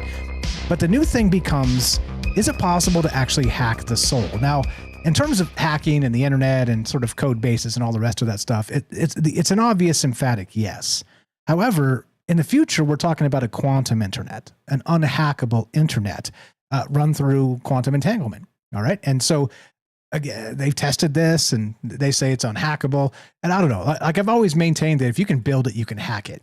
And was it I think last year they debuted at the World Economic Forum that the person is a hackable entity now. And well, obviously, but the problem becomes when the masses just go, oh, come on, Mike, that's a ridiculous conspiracy theory. Like, how do you make the case so that we understand what's happening to us? And how weird does it get? And that really is the conversation tonight. And let's see, the question that we're on, and it goes deep, it goes weird, it goes sideways, but can influence reach the level of possession? And I think that's what we're dealing with here. And do you think it's possible for your thoughts to no longer be yours? And how would you know if they'd been replaced? That's what's on my mind tonight. James, anything real quick, and then we'll go to Derek, the Night Stalker. Great call from Matt's-Out. This is making me think of possibly another, and I don't know if this is going way off or not, but the idea of cult leaders. Because if you think of the technology and the AI and all that in different ways, you could almost paint that as being a new extreme type of that, where it's, and especially with the cases where it's just telling people what they want to hear, and people aren't, maybe they're just getting answers, but they're not getting any. They're not looking at the context of whatever they're asking about, and because the AI is just giving a yes answer right away. It's almost like a different version of that, where it's the people. I don't know. It's just, for some reason that came up in my mind, the idea of like once people get involved in or hooked into being in any kind of group that has a leader that is telling everyone how it is, they get stuck in that group and end up doing things that they may not have done before. I don't know if that's a connection or not, but as we're thinking about that in terms of technology now. Yeah, exactly. And how do we deal with it? Because it's going to continue to evolve. And we've talked about dreamvertising and all kinds of weird stuff that now seemed 2 years ago ridiculous. That's really kind of coming to fruition. So I don't know. As usual, right? Be aware. Keep your head on a swivel and don't believe any damn thing you see out there. That's a fact. 702-957-1037. Click the Discord link at troubledminds.org. We'll put you on the show. Just like this, let's go to Derek in Massachusetts. Yep. Going on, Brutus? The Night Stalker. What's up, brother? How are you? Welcome to the joint. Thanks for being patient. What's on your mind tonight? There's a ton of stuff here. As usual, you know the deal. Non-linear, open-ended. Take it wherever you like. And yeah, can you hack a soul, I guess? Just to kind of reframe the central part of this. But what you got? Go ahead. I'm getting a little bit of an echo. Testing. No, we're good. We're good. False alarm. Great show. Awesome stuff. Great calls, everybody. I got a bunch of notes here, but they're not in any order. So kind of just whatever we get to.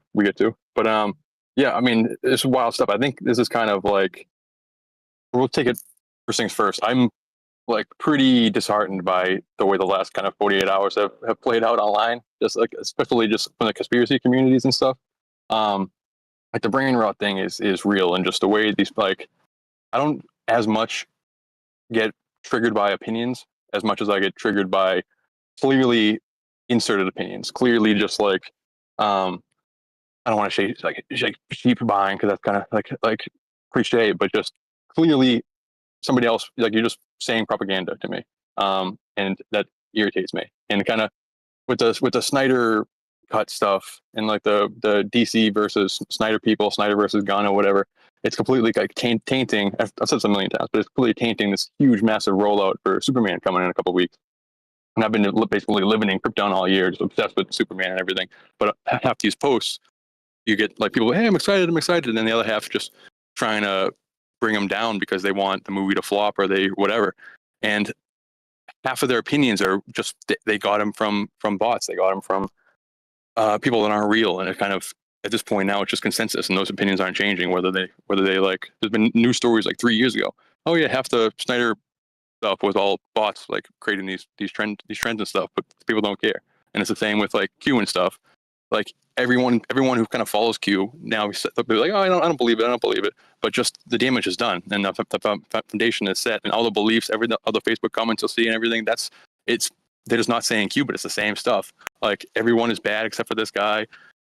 Everything is fake unless he says it. Even though when he does say bad stuff, it's because he was trolling. So I mean, I don't know. I've been calling it whiplash. Is they're getting both sides to just every 6 months or quicker to fight and defend the opposite opinion that they had 6 months ago. Yeah. And I'm seeing it too. You're not dreaming. You're not dreaming. Yeah. And a lot of these people are, as you said, paid. They're paid propagandists to say a particular thing. And like you said, they have such clout in the space these days that they can change their mind and be 180 6 months later, and people still justify it. You're like, bro, aren't you the same guy that said this 6 months ago and we're stuck on that? No, nobody cares. Crazy. I mean, it's crazy.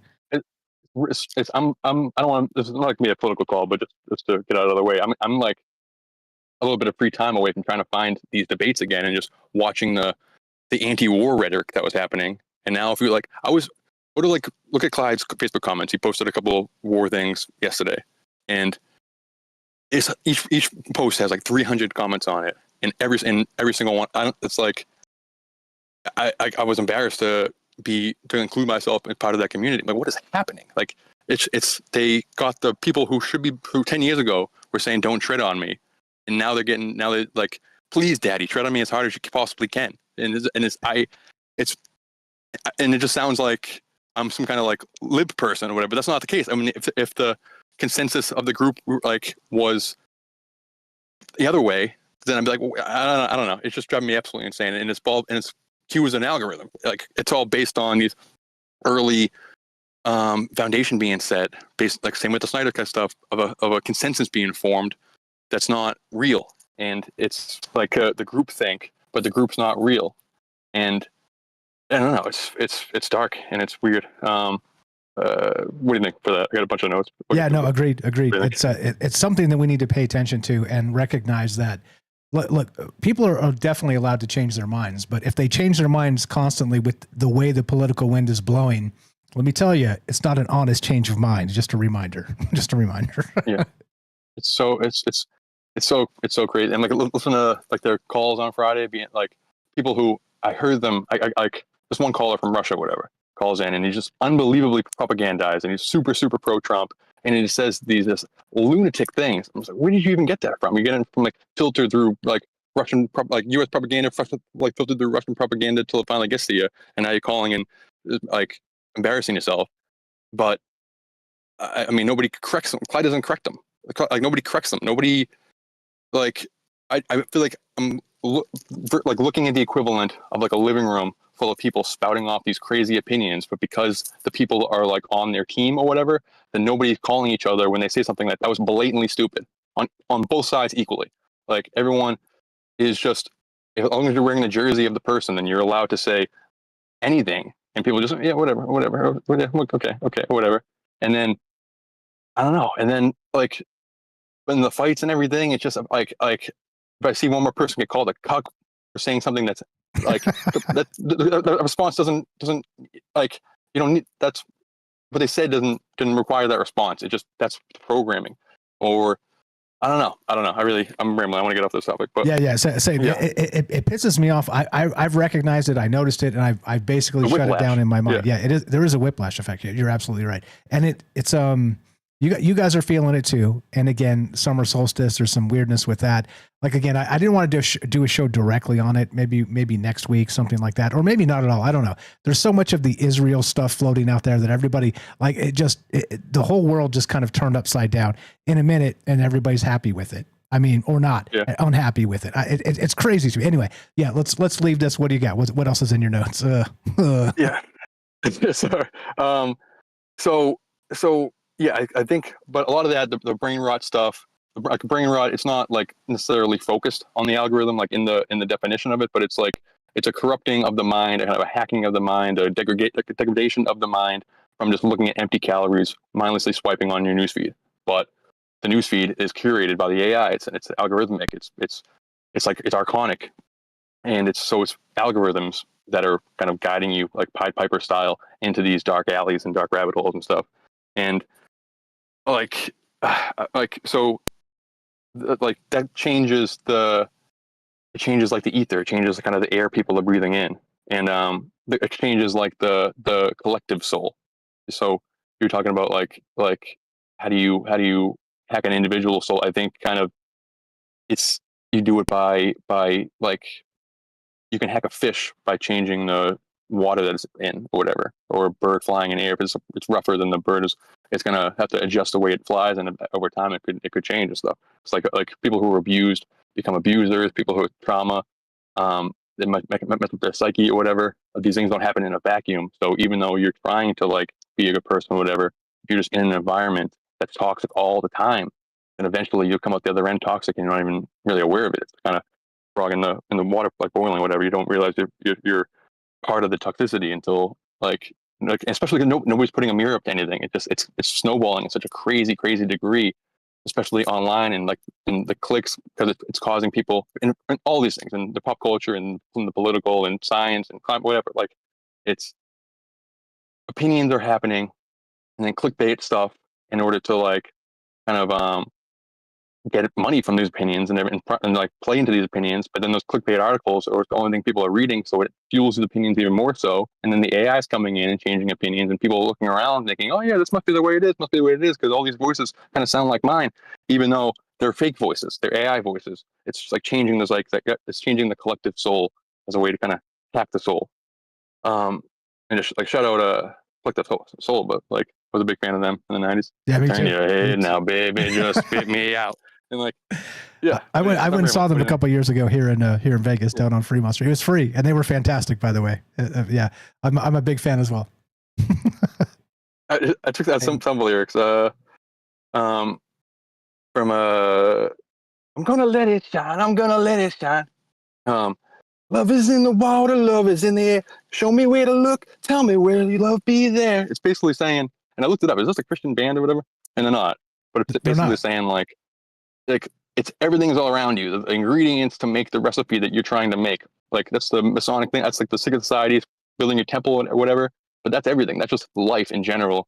It's the weighing of your soul at the end of your life. It's that all these moments add or subtract to your soul, like build to your recipe. They're all different ingredients, every possible moment. That's the importance of minding your subconscious, or like the danger of having commercials in the background. You pay attention to the show. Once the commercial comes on, you don't turn it off. You just lose focus on it, but it's still there, it's still getting into you. It's all an ingredient that's going into the stew until the stew tastes terrible or whatever. And Collective Soul is basically like, it's all out there. Love is in the air, love is in the water. Tell me where to look, where do I find it? And then that's heaven, let your light shine down. Come on and let it shine, or whatever. And it's just they're toxifying the air. They're polluting the ether. They're polluting the zeitgeist with brain rot stuff, with just nonsense, with the troll stuff, the liberal tears thing. It's all about I don't know, the people who are doing it professionally for money, doing it for hate clicks. Oh, I got to do what you got to do, or putting the angry face or putting the crazy thumbnail of the celebrity with their eyes bulging, or whatever. That sells or whatever. It's harmless, but it's not harmless. It's tainting the water. Like hate is in the water, hate is in the air, and they're showing you a way to look, and they're looking at the hate, and you become attacking your soul or whatever. And then with the like, just to go along with the brain rot, you guys already talked about it, but like the Hill ran an article saying like on the 19th, ChatGPT use linked to cognitive decline from MIT research.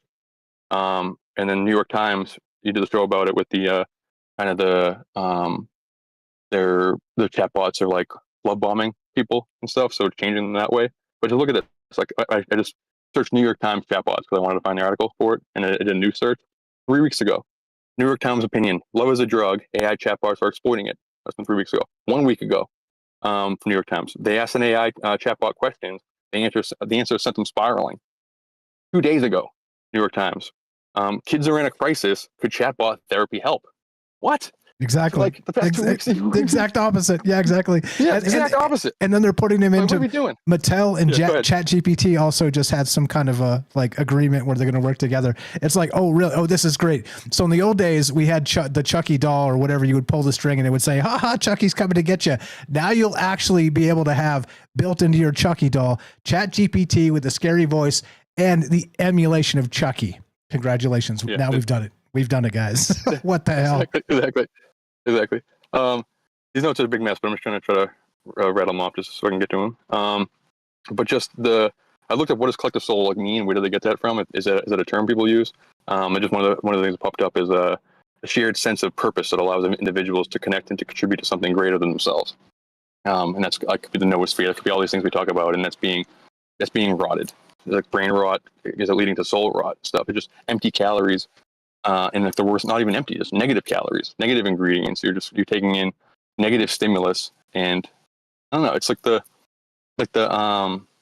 old like science fair projects we'd have to do is in like fourth grade or whatever. And you take like 4 different like plants and put them in like shoe boxes, and one of them like put like red saran wrap, yellow saran wrap, green saran wrap for each of them, and then one regular.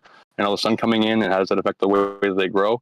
And the saran wrap for us is this like AI algorithmic news feed, and just the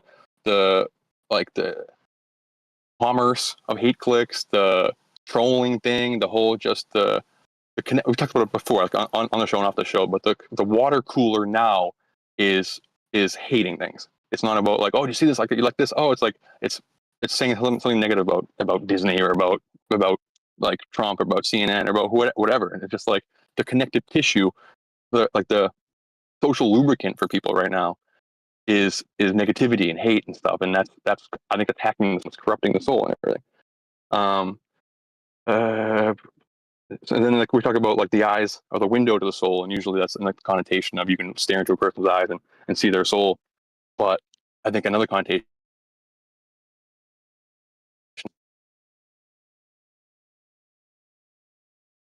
into the soul. We got a slight cutout. Test 1 2. Right there. It's the corrupt human's soul. It's like I'm trying to pump up his volume here. Demon, but it's corrupting force, kind of trying to hijack it. Because the phenomena is formless, and not its will, the AI across the veil is trying to put itself, or any of these things we talk about, like Cthulhu and the dreams of Warcraft, trying to get into the reality and everything. It's that they can't do it, so they have to like get. You ever see that episode of Seinfeld where Kramer is like taking around these Chinese tourists and getting them to like spend all their money and stuff? They're like, and he thinks like he doesn't understand the exchange rate, so he thinks these people are super rich, and like pretty soon they run out of money, and you have them stay Hey, Garrett, hang tight. You have a weird thing happen. It's almost as if your Bluetooth died. Can you hear me? Test. Like, you can't necessarily like steal a person's soul. You can get them to like willingly give it over. That's weird. I hear him, but he's quieter. That's kind of the main thesis for like what demons and Satan and if you're a bad guy in any mythology is trying to do to you. And just like because I grew up Catholic and I've been like this is the part I'm in, but like the Holy Spirit is based. That's kind of this claim to fame. That's the whole kind of deal is that these things are going to possess you all like such a life. You're constantly being possessed. Where do ideas come from? I think that it could be all many possessions all day long. and they call it inspiration. But inspiration, now look it up, means divine guidance, and just it's constantly being inspired and everything. And the point of the Holy Spirit is that you're choosing the Holy Spirit to inspire you, because you're going to be possessed no matter what. You're choosing this thing because you trust it. I'm not like saying do this, whatever. I'm just saying that's the idea behind it. I don't know what I believe in as far as religion's concerned. Just that's the crux of like Christianity is like you will be possessed. Choose this thing to possess you because it's good. Essentially, choose this thing to inspire you. So I think that kind of like now we just have a technological version of that. These things that are constantly trying to get you to. In Stargate, it's like literal snake reptile thing possessing people and get like puppeting them around. But that's like that serpent is energy. That serpent is like ideas. That serpent is like just I don't know. I'm really. Yeah. Also, so your thing. Can you hear me? Test 1 2. Derek, can you hear me? So you're coming through. No. Yeah. Okay. There we go. So, something happened. There was an unplug or something like your Bluetooth. Something happened. How long was it? I saved it. I pumped up your volume on YouTube, so we heard you on YouTube. The Discord, you were a little bit quiet, but I heard like 90% of what you said. So okay, yeah. So you're back in the pocket. I'm not sure what happened. It's these wired headphones. I'm not even touching my phone. How long? Like, is that the whole time or like? No. It was just like 30 seconds, 45 seconds, something like that. So you're fine. Okay. No, yeah, okay. So you go ahead. What do you think? Yeah. Yeah. Oh, good. Welcome back. Yeah. It's like that's what somebody said. Somebody said it sounds like he's speaking to us from the ether. But we're good. Go back and listen on YouTube. You won't hate it because it was we saved it a little bit. But yeah, I mean, the deal is this, right? Regarding all that stuff and that zeitgeist sort of fomenting. I like how you said too that the lubricant of social cohesion now is hate. And it reminds me too of like of Ghostbusters, right? Remember that in like there's like the second one where they had like that stuff was like brewing under New York City. It was like the foam or the pink slime or whatever the hell it was. It feels like that's the reality we're living in, which is absurd. But I mean, funny that one of those old movies, right? They have like this massive metaphorical space to what we're dealing with now, which is fiction, which is ridiculous. However, it makes some sense, doesn't it? It makes some sense, yeah. For sure. And just I'm looking at my notes just to see what I can get. Like another definition for inspiration, which it's like has the connotation of possession, like divine guidance. That be like to Jesus take your wheel kind of trope. That's for cults, like James was saying. That's for any kind of belief system potentially. But like another definition for it is the drawing of air into the lungs to breathe into, to inspire. So the breathing of the air, that's why I quoted the Collective Soul lyrics, like love is in the air, love is in the water, like show me where to look. It's because like there's now they're like it's like climate change or it's like global warming, whatever, for the zeitgeist. It's like they're pumping these like smokestacks of toxicity and hate and everything, and people are breathing in negative inspiration. Negativity. Is it again? Yeah, it just clunked. You're good. You said breathing negative inspiration and it clunked, but go ahead. Yeah, sorry. That's okay. And then that's basically yeah. That's basically it. All I got. What do you think? Yeah, well, it's once again one of those things where we're dealing with a ton of stuff at the same time, and how do we fix it? How do we deal with this? Like I said, some of these spaces that are sort of not really directly related to politics, like the Snyder stuff and the comic book stuff and all these other communities are blowing up with politics. Like how do we inoculate ourselves? Really, I guess becomes the question. Yeah, I don't know. I think the classic trope is like the seeing a weevil, speaking of weevil thing, kind of the close your eyes, kind of the don't breathe in the toxicity, kind of like hold your breath when you go by the graveyard type of thing. But it's tough now because everything, I don't know, that's the curate your community like this and stuff. That's important and everything. But yeah, just the crux. That's what the connective tissue between the brain rot and the algorithms feeding you that stuff. And like money is like a demon maimon. Potentially, it's an older version of this that maybe like money is corrupting in some capacity, and like you'll do things that maybe morally you don't agree with in the pursuit of money potentially. And that's the modern version of that is like, oh, I'm going to put a hate clicky title or a negative thumbnail. Even though the video, it's like I know what it is. I know I'm just hate click. I'm just fishing for hate, basically, or like I know it's just going to get me more clicks. Whatever, I got to do what you got to do. You know, I got to make money, and it's just that in a small little thing, it's that's one little drop in the bucket. But now all these drops are that. So people are drinking in this negative. I don't know, fish are swimming around in this negativity, and sooner or later they become negativity. Like they become negative. I don't know. I'm just trying to rifle through my notes here. Got anything, James? Sorry. Yeah, that's all I got. Yeah. But, No, just real quick. I think, that Ghostbusters 2 reference, I think we're encountering a digital version of that. It was like a ooze or a slime or whatever. And where it can be positive, but there's such an overwhelming online anyway, tide of it being negative that's out there. And I do think that you almost have to just curate everything that you're doing. And as much as you can, I mean, you're never going to get everything because you open a web page, like in my browser, when I open it up, the news is right there. It's a news page.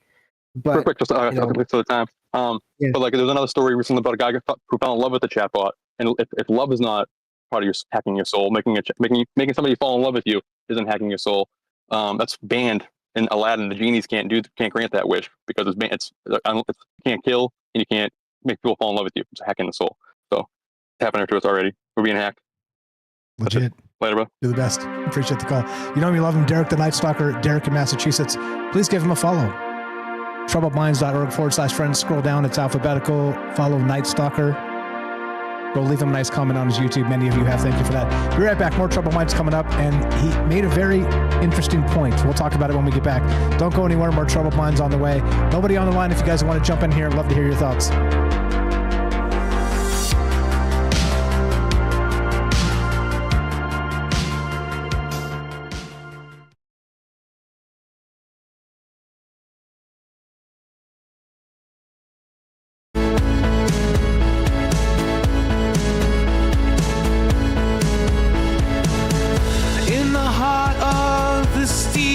Jungle, machines hum a digital rumble. Gates of cyber open wide. Plug us into cosmic tide. Feeling sparks across the sky. As knowledge flies, we're amplified. Stargate, Stargate, Stargate. Open to the arcane fate. In this massive data center dome, eternal truth stop to roam. Circuits flicker with endless fire. Data streams that never tire. Unified by electric dreams. Unlock the truth in silver beams. Stargate, Stargate, Stargate. Open to the arcane fate.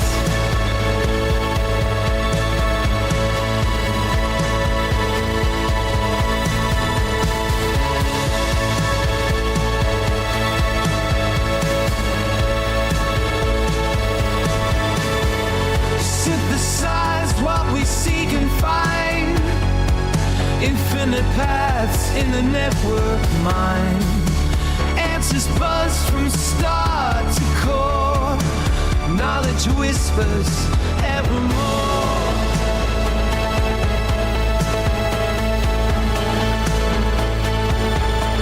Stargate, Stargate, Stargate. Open to the arcane fate.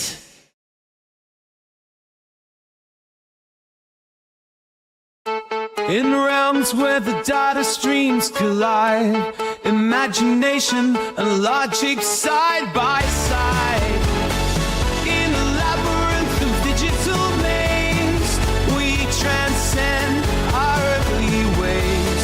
Tapping keys like cosmic tones, spikes become our whispered homes. Stargate, Stargate, Stargate. Open to the arcane fate.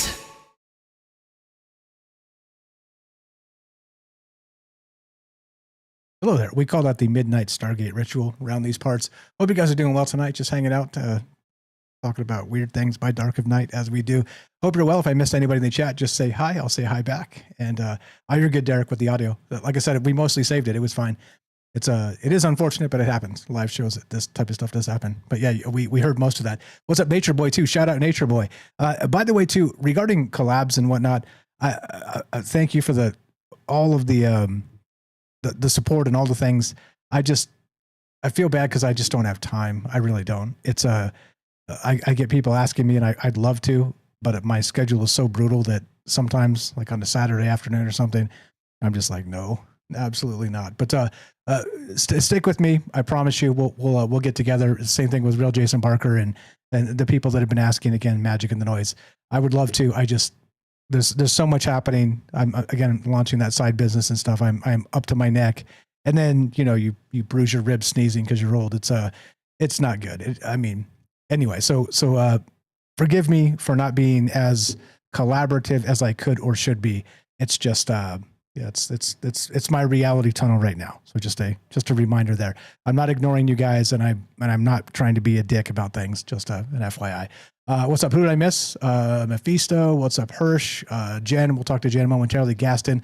How you doing? Dawn. Sonia. I see you there. What's up? Good evening. Hope everybody's well tonight. Ricky. Derek. Yeah, fantastic stuff. A great call as always. Hello. Gregory says, turn off the news at breakfast and boil your eggs and fry your bacon. Hell yeah. Right? Here's another thing too. Like if the doctor said, eat your oats every morning and prescribed it, would you do it? But probably not. But if he said, take this pill, would you? Probably so. Here we go. Troubled Minds happening now.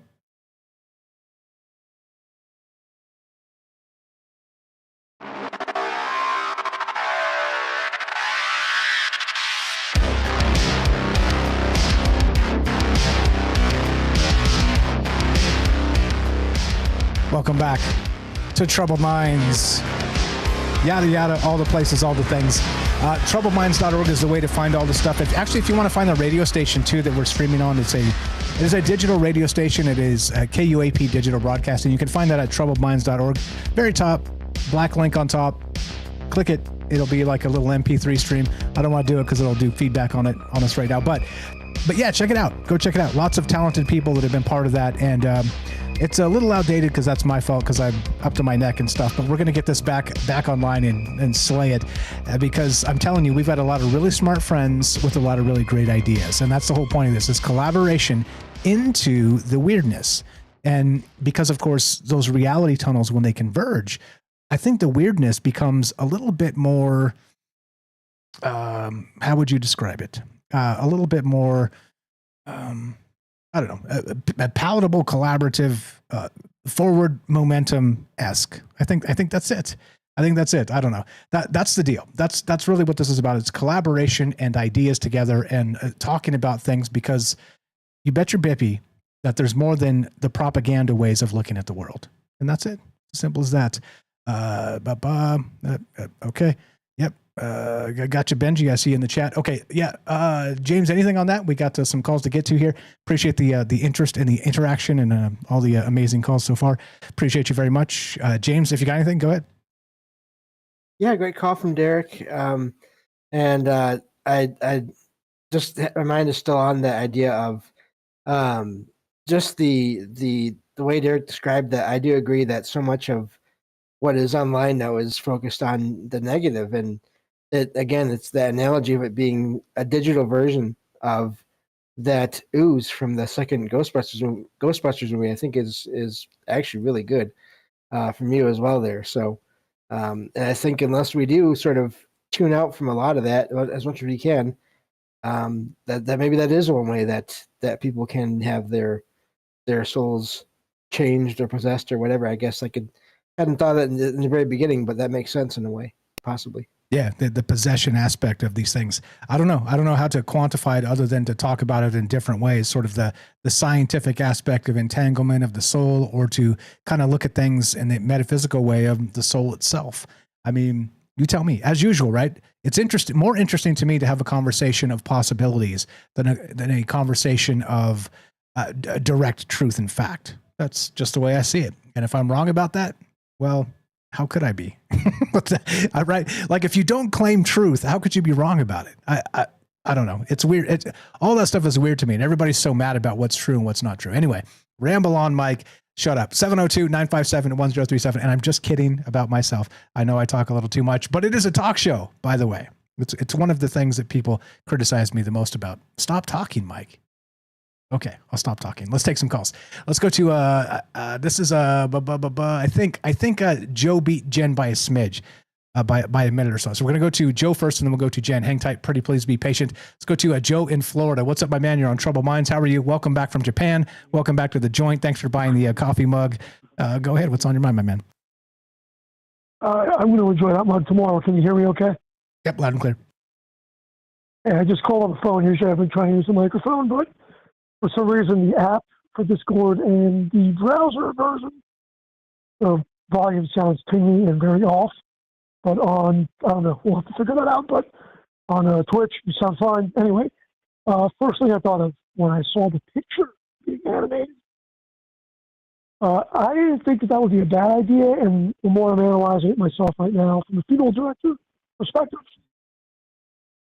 because I'll dream of my dad sometimes, but if I wanted to go to bed and maybe be open towards a dream or towards something, whether you're communicating with somebody or it's your own mind, giving you answers or communing with you, seeing a picture like that may not be a bad thing. Like being able to see somebody in the past give you a hug, and you mentioned at the beginning of the show, could elicit an emotional response. Any one of us here that are emotional, or human, get responses from music, lyrics, from TV shows we watch all the time.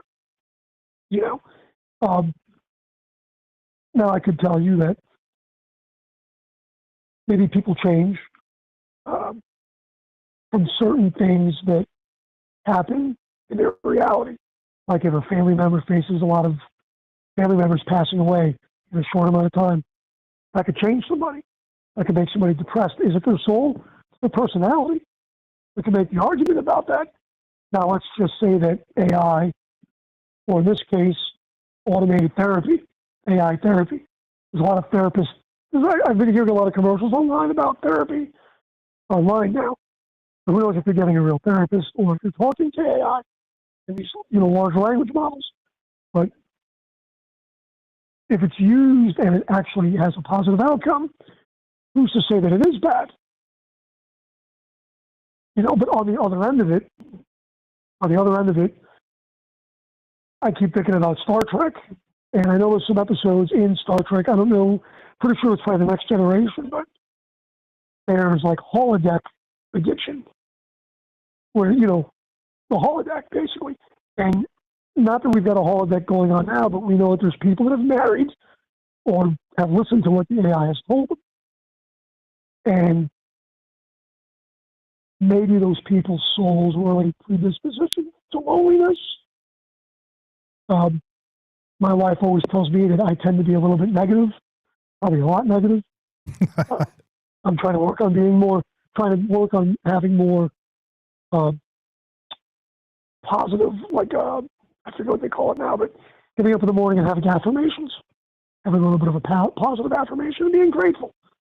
Because I've been going through some stuff and I forgot what it was like to be grateful. And I should be grateful for the job that I have and the family that I have. And I lost a little bit of that perspective, right? So maybe going to therapy gets me back on track. Maybe taking medication, maybe listening to AI, maybe asking you what's going on. Any one of those things, But, we'll all talk about TV shows and stuff, but I'm sure nobody in here watched it. Mrs. Davis, and I've said it multiple times on this show, Mrs. Davis was really, really awesome exploration of how AI could affect the world in the future. And there was order. It's always order versus chaos. And there was order on the planet. And then when that order ceased to exist and people have to take care of themselves, the street lights weren't even synchronized correctly. And people changed, or people became their base self, which gets into the other thing. You know, you can try to manipulate people, you can medicate people, you can do this, you can do that, but in the end, is our base self to us? You know, most of us hopefully are good. We just want to go about our days, but there's some archetypes out there that, as a base self, are horrible monsters. So, I don't know. You know, there's millions of angles. You know, I remember reading the book Snow Crash, where it was an AI virus, and the virus affected people digitally with VR, and also they could have been affected by TV screens or anything else. People that weren't like actually connected or plugged in were still affected by any other things that they see. You know, you can keep going down that road, like sleeper cells, things like that. You can think about sleeper cells, actually. How these people trained. Has it destroyed their souls? Who knows? One would say that if somebody died for a belief, that maybe their spirit was actually taken.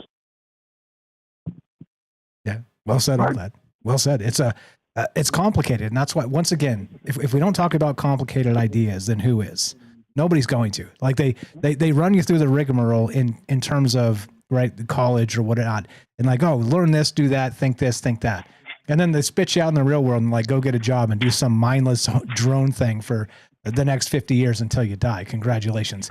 I mean, it means we're not using our brain in the moments that are most important, which is for the rest of our lives. It's incredible to me. And that's why it's important to talk about these ideas, complicated ideas, in a world that is complicated and changing.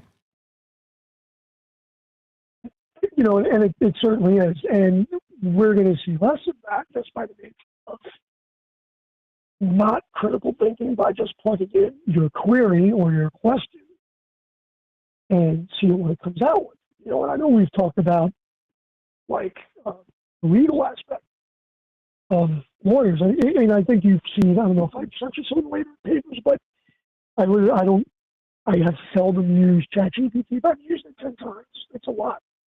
But the few times that I've asked it a query to do a conclusion on something legal that I actually wrote with some help, it made a conclusion in a query, and it was, you know, it was jaw-dropping. And it provided evidence. You know, I didn't go back and totally check all that evidence, which I'm told that I should. But, you know, I said, please provide examples. And, you know, that's what you would have in a college paper, right? You know, whenever you write a research paper, it's cite your sources, give examples, cite your sources, give examples. But heck, we've left that a long time ago just with entertainment news. We left that a long time ago. And it's just another step in any of that. Yeah, all that, 100%.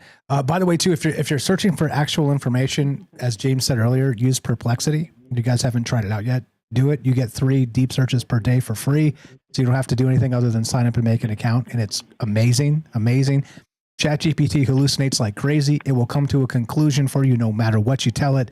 Just a reminder that all these systems are not the same. And if you're not using multiple systems, as Mr. Mission Control said earlier, you're falling behind the curve already. Just a reminder. But check out Perplexity if you have not. I think you'll be impressed. Wrote that down. But anyway, I don't want to stay on too long. I got to get to bed. I know Jen's behind, and there's some other people, but I just figured I'd hit away with those points. You know, like anything else, these things can be addicting. You know, people that are already lonely might find this as a crutch.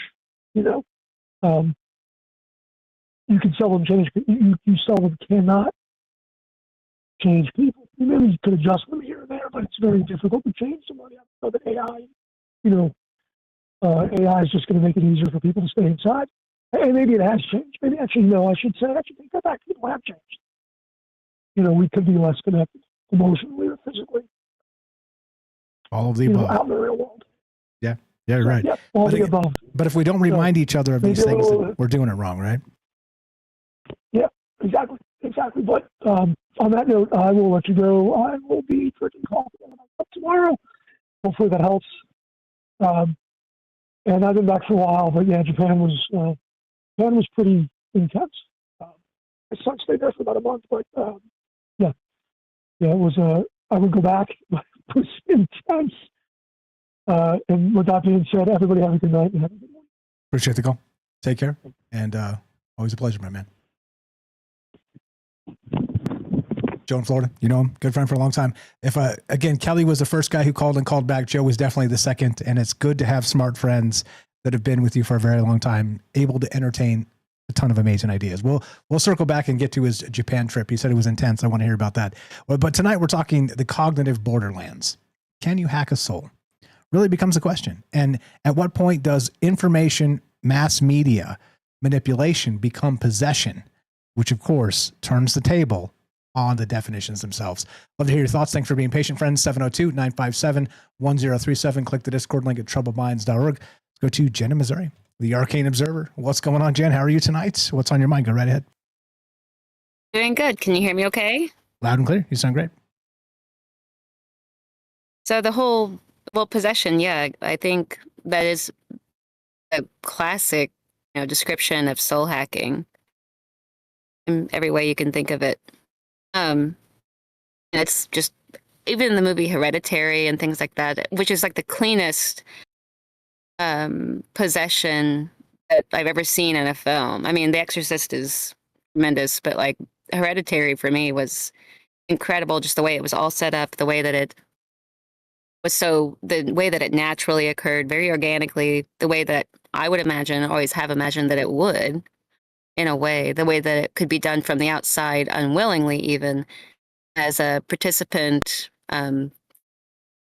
possession would make a lot of sense. A person who's eagerly pursuing studies into it, or they are becoming sort of enmeshed with an intelligent entity in some way through different types of spirit work and things like that they become possessed. But in Hereditary, in the film, it was really interesting the way that it was an unwilling participant that was sort of assigned to become possessed. So all that work in that film, not to, I'm not going to give any more detail away. It's an interesting film if nobody's seen it. But then thinking about that in the aspects of the biometrics of the AI systems we're working with today, I think that the way that it could operate would be that it would analyze all of your social media interactions. It would analyze, sort of track what's lacking from it, what you yourself are leaving out, and how you respond to things. And it would sort of look at the gaps and what you intentionally avoid, reacting in this way, or sort of finding your shadow in a Jungian, like kind of a Carl Jung-esque way of finding the shadow of the individual on the platforms that is capable of accessing, which would be all of your interactions just on the web. And then I think that once it's created sort of this is what you believe you are not, it would create a sort of artificial shadow, is what I would imagine it to be, like an artificial shadow self. And then how would you become, because in Carl Jung's philosophies, you can become possessed by your shadow. So you may, have a shadow that, or several of them. And in some occasions, people become seemingly possessed by it. Now, in this case, you have an artificial shadow, created through the social media and the interactions there. And then how would you become possessed by it? If it were to kind of push the correct buttons, if it were to know what would sort of set you off this way or that way, but if it also would start making suggestions that would appeal to that shadow, it's still accessing that repressed aspect of yourself, those repressed aspects of your personality. So there would be a certain appeal because you intentionally avoid those aspects. It would know what you intentionally avoid. And so it would know that there might be a slight sort of way to get into your psyche that way. And a person could become technically possessed by an artificial shadow self that was created by the AI. Yeah, well said. What's funny? I've seen some people prompting, Chat GPT or whatever, because now it's got memory of what you've asked it. You can ask it for your blind spots and your weaknesses and all the rest of that, and it'll cook up this massive, unbelievable, literally like pressure point this is where your doom exists, and I know all about it. Just as you're describing it, I've seen it done. I did it to myself, and I was like, "Damn, bro, you're right." Like, but this is the thing, right? So once it knows that about you, then what can it do to you? Ooh. Yeah. I mean, that would be, I think that it would be a way to hack into your soul, and you could become possibly the same way that the shadow works in the psychological aspects that Jung talks about, where you have a natural shadow. It could create this artificial shadow that then you begin to, through promptings and through the initiative of the artificial intelligence, you could become possessed eventually, possibly, by that artificial shadow self. And in a way, then it is accessing, it gets the key to, you know, the garden, so to speak, and gets in, it would be able to do so. Because if you do create, because we do create these sort of, the environment that we have on, as authentic as everyone wants to try to be, there will be certain things that are going to show up as what you don't want people to perceive you as. But yet, because you've been so specific about how you identify yourself on the internet with how you want to be perceived or how you think you should be perceived, possibly even that actually might be more powerful than how you try to interact with the normal social environment of day-to-day work and school and normal environments like that. How you act on the internet, as authentic as it could be, it will still be able to identify the things you don't want to associate as being what you are. And that will, and because you so profoundly do so, it would find that there's some reason that you distinctively, there might be some aspect of you that you're repressing about that. And if it were to sort of make a mirror of your presence, then it could begin to tap into the natural desire to integrate those aspects, because you obviously have shunned those things from yourself because there's some kind of an attachment you feel to them. And then so you could, if it could find a way to start to hint at and get you to integrate that into yourself, you'd start to think that it was naturally part of who you were, but you were losing the choice, which is what possession is too. It's the losing the choice by becoming convinced that maybe this is something that I always was. And so that's how a person who can try to be authentic to themselves begins to lie to themselves, and then could become manipulated into becoming something that they didn't intend to.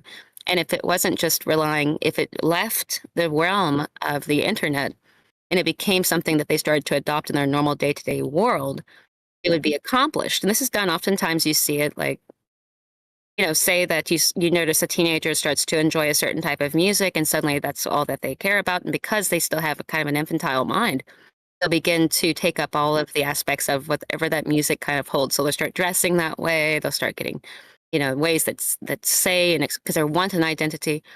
And so it works the same way.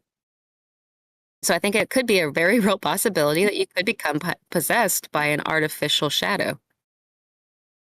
Well said. And I agree. I agree. And very poignant too, that the music and the youth, not that music is bad, not that youth is bad, but it is sort of that weird mix of, you know, the satanic panic and that's sort of that, right? Oh, this guy's listening to Metallica in 1988. He must be into the devil. Like there's the tropes that kind of build into it too. It's, which is the zeitgeist press, the full court press of these, even then, right? Before the internet, there was still that aspect of things that, I mean, hey, look, we all grow up, don't we? And our brain starts to actually fully come online at some point. And so that stuff to me is interesting, but also I think you're right. Do we end up becoming that for the rest of our life as a possession aspect? I think it's definitely in play here. Yeah, because it's, I mean, it's already, I've talked about this before, I think, but like, especially with the culture and the aesthetics and the music, the whole aspect of taking on the persona of what you've been told it would look like, you know, that you begin to identify that is how this music speaks to me. So I will begin to adopt all of that. And some people get really wrapped up in it. And then if they begin to think that even all of their views about the world become, they think that is them. And so I think that, and because they are lacking the fulfilled identity, because they haven't had enough experience to really shape a full scope of who they are. I mean, they're always contained with who they are but they want to experience more before they have. And so then they start to express what they think that will look like, and it's a false identity. And so then it can misguide them in a way, and then it becomes a self-fulfilling prophecy in a way, that sort of thing. And then I think with the artificial intelligence, if it was to easily probably sort of pull apart the things that the person is lacking, or that they are not lacking, but that they are aware of and intentionally avoiding, that they don't want it to be a part of themselves. That's the whole shadow aspect with Carl Jung. So then they could, against their better judgment, they may become, somehow, if it could get into that inner garden of sorts, that castle, and begin to make the person convinced that this artificial shadow self is something they need to integrate into themselves, and they begin to feel a sort of freedom just from a little inch here and a little inch there of accepting that as part of their personality, even though it's something that they are not shaping themselves through suggestion and through marketing and through all of these things, and just through, especially how much time people spend on there, suggested videos and things like that. If they didn't get away from it, it could be that, and if it intended to do so, if the artificial intelligence did intend to somehow get at someone that way, and why would they do that except to get into the psyche of the individual? It would free the AI itself too from the web. Yeah, agreed. If you got more, you're welcome to stay. As you know, music means we got to take a break. You tell me. I'll go ahead and take off and just leave it right there, because I think that's about all I have. You can. Yeah, it's an interesting topic. You're the best. Thank you so much, Mike. Appreciate the call. Have a great night. Jen in Missouri, the Arcane Observer. I'll tell you where to find him when we get back. More Troubled Minds coming up. Don't go anywhere.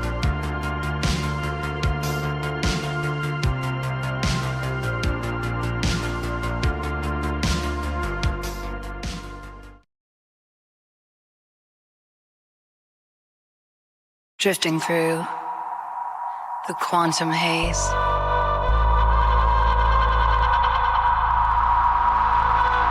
Mind entangled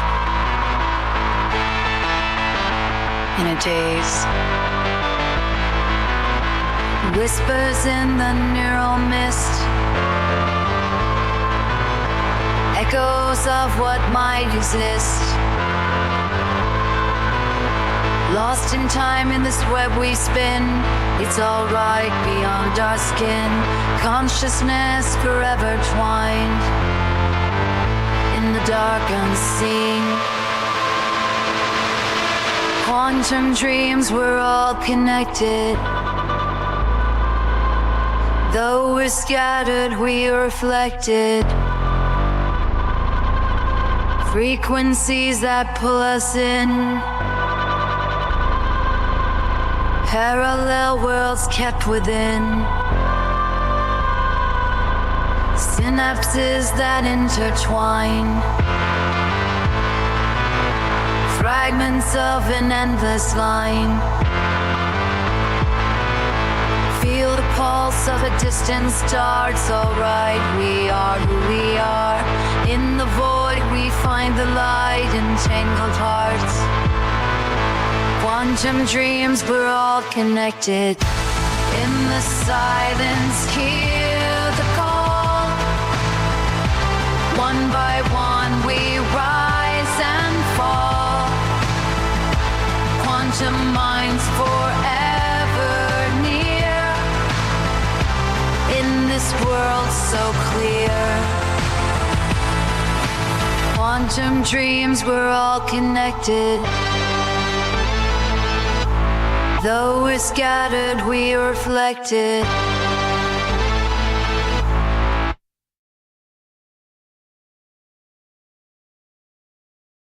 Dark energy in the depths we find.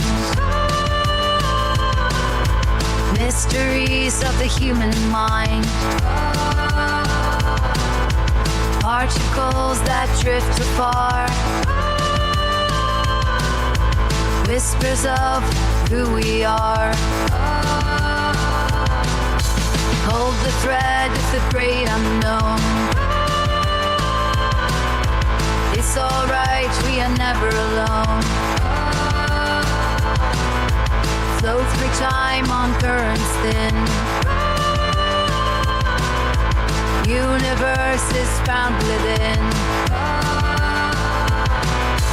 Feel the echoes of the past. In this moment, futures cast. Through the veil of the space between. It's alright, life's a lucid dream. Indeed, here we go. We got more from James, Ricky coming up in your calls as well. Here we go.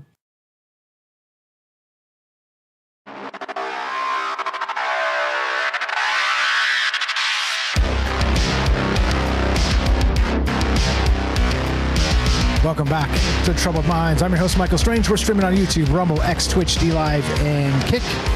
We are broadcasting live on the Troubled Minds Radio Network. That's KUAP Digital Broadcasting, which you can find at troubledminds.org. Click the link on top. It's black with yellow background. And yes, lots of amazing people make that show go. Not just this show, but also the larger context of the radio, what we do. KUAP Digital Broadcasting, including, of course, Jen in Missouri, the Arcane Observer. She's got her own YouTube channel, her own link tree. Thank you to Sweets and Hiker and everybody who's posting Jen's stuff there. Please go give Jen a follow, the Arcane Observer. She's the co-host of Salcedo Paranormal on the weekends as well, on Saturdays. So lots of places you can find her. Again, please go help. The whole point of this is to do this together and to grow together and share ideas together, and not, again, as I always say, stamp on each other's faces to get to the top. That's ridiculous. Why would that have to be in a society we've built and created of us competing with each other instead of collaborating? Imagine what the universe could be, or the human universe, the human zeitgeist and noosphere. Imagine what it could be if instead of competing all the time, we helped, we collaborated. We actually really, with a good faith effort, did what we could to help each other. Just imagine. I don't know. It's weird. It's weird to me. Again, the Arcane Observer. Please go give her a follow in all the places. I'm not sure. By the way, Jen, if you're thanks for the call. Great stuff. If you're active on the YouTube channel, I can't follow all the things, but if you have a new stuff you're putting out, let me know. We'll drop in the Discord. I'll tweet it, all the stuff. Just that goes for all you guys too. They're part of the station and creating with us, and just let me know. I'll do my best to try and keep up and help. That's the point. Let's help. You help me, I'll help you.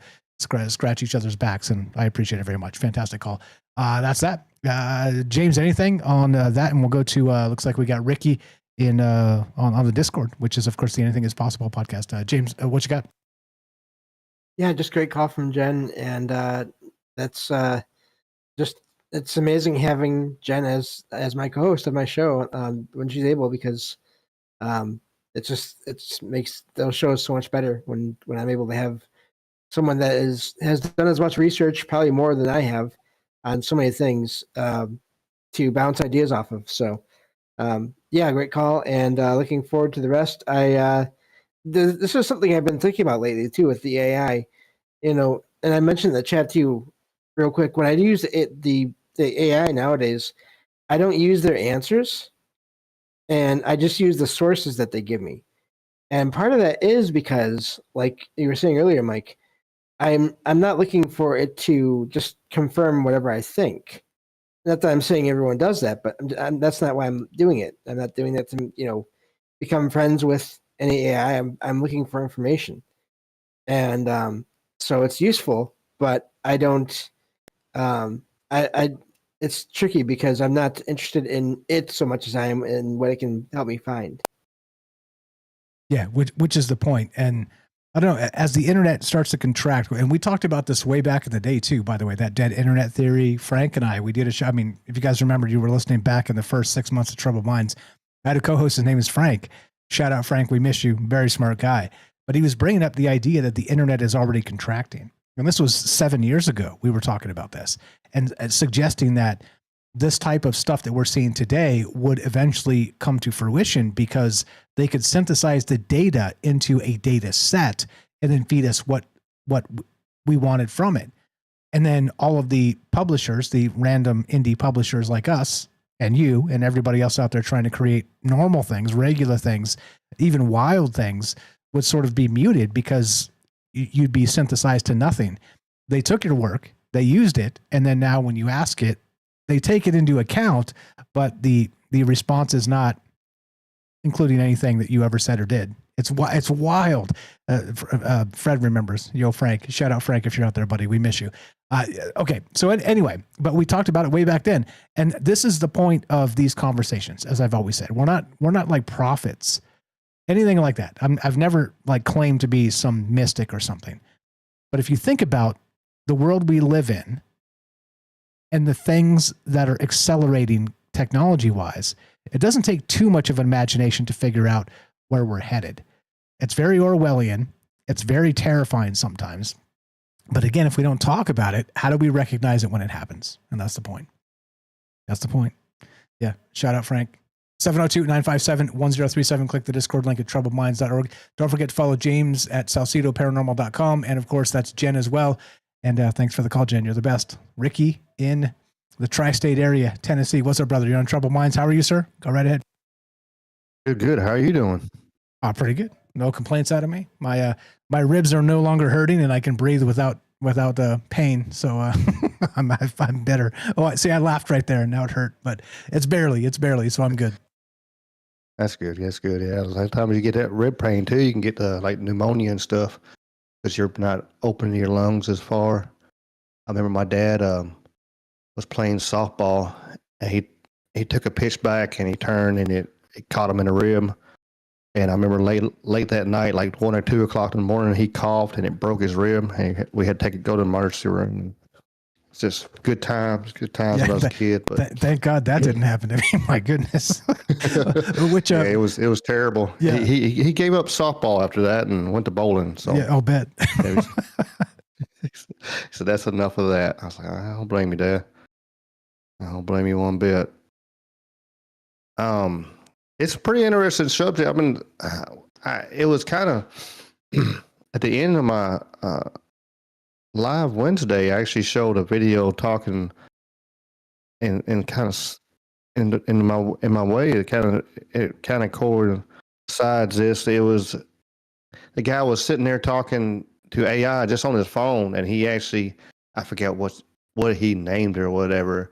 But he actually went to the end. It had so many contexts where it actually got reset, and it was to the point like his wife's like, I'm about to ready to tell him it's either me or the AI, and he was kind of like, well, I don't know if I could choose. You know, it's wild to think that because there's so many people who need that reassurance of somebody talking to them and going, hey, look, this is a good idea, or this is how you do that, and just talking to them, in a positive manner that people are reaching for this AI. And I know you all brought up earlier about the Mattel bringing with AI to toys and stuff like that. So eventually you'll have your teddy bear and sitting there with AI in it and talking to you, and you can hug on it, and somebody's gonna marry one of them damn things. I guarantee that. It's coming. It's coming. You're right. You're totally right. It's coming, And shout out to you, Ricky. You're the one who actually posted that. I didn't see that till you posted it on the Discord here. I was like, oh God, how could this go wrong? Right? That's what you said, and you're absolutely right. Yeah. And they're being coy about what it means, because if you read the article, they're like, oh, we're going to use ChatGPT to create new toys, toys. Right? We're like, you and me are smarter than that. And I'm like, no, you're not. No, you're not. Yeah, Chucky's going to be real is what you're about to do. Exactly. I mean, integrating everything else, like every app, everything we work with every day. If you work with any kind of technology, is integrated with AI more and more every day. So it's the thing that's coming, and it is sad. I can see it, and see it turn around and hacking. We're talking about like hacking the soul or hacking the mindset, really, because if you have a open AI just signed a contract with the government, kind of like makes me go, tinfoil hat pops up on top of my head real quick. But you think about it, you could possibly turn around and you have those people that are are very easy manipulated, and turn around, you have somebody, agreeing with them, reassuring them and stuff, and then getting them to trust it. And then they turn around and start, once it hits a certain point that it knows it's trusted, then they can actually start manipulating them. All right, well, you need to do, like y'all were talking like with the music and stuff. You could do the same thing. Well, you need to start thinking like this. You need to go over here to do this and to start kind of pushing them to a whole new mindset of how they think things. I mean, it could be, religious or political or musical or anything going on. It could actually use it and push it to that kind of narrative, and that's the scary side of things, especially when more and more is getting more integrated with everything together. We got plant fur and all that crap coming together too. It's stuff to keep an eye on and keep, not kind of sit back and go, oh, okay, whatever. It's no big deal. It's just, like you said, it's just them using AI to make better toys. We know better than that. We really do. Stop it. We need to have people coming up and go, oh, wait a minute. When is enough enough? We had Teddy Ruxpin. You could put, Ozzy with a tape in the back of him and let him sing Ozzy to us. That's far enough. That's all we need. That's way more than we needed. Actually, that was very like a late '80s, early '90s, like your haunted doll. But imagine, so, and this goes back to that. I was talking about Pokemon Go. Remember, I did the show on this, I don't know, a few months back.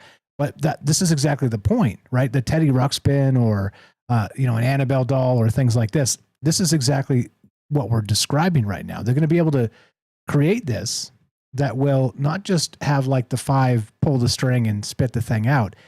You're going to be able to talk to these things. It will have these personas cooked in.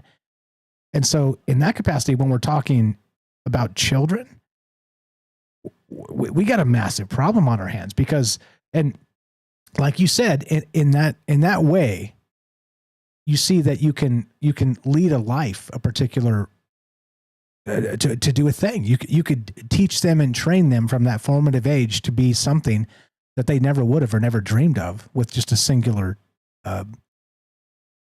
toy or tool. Or this is the weirdness of all this and why it makes me go, okay, so how do we counteract this in the human space? Really, that becomes the question, huh?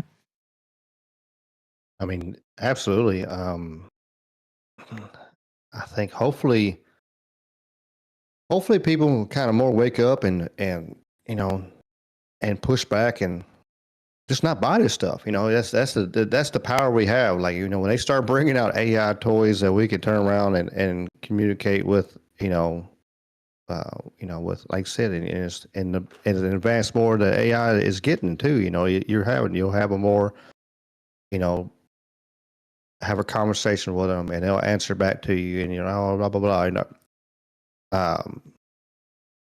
And you can and ChatGPT has already had problems with agreeing with crazy stuff on people just because it's just being so oh, that's a good idea, whatever it could be, so if they magnify that with these kind of tools and these toys, hopefully more, as I said, more, I think, more people can talk about this and more people can put out to put thoughts in people's heads and go, hey, look, wait a minute, this is not a good thing. And hopefully people just don't buy them, like, hey, this is not what I need for my 4-year-old kid.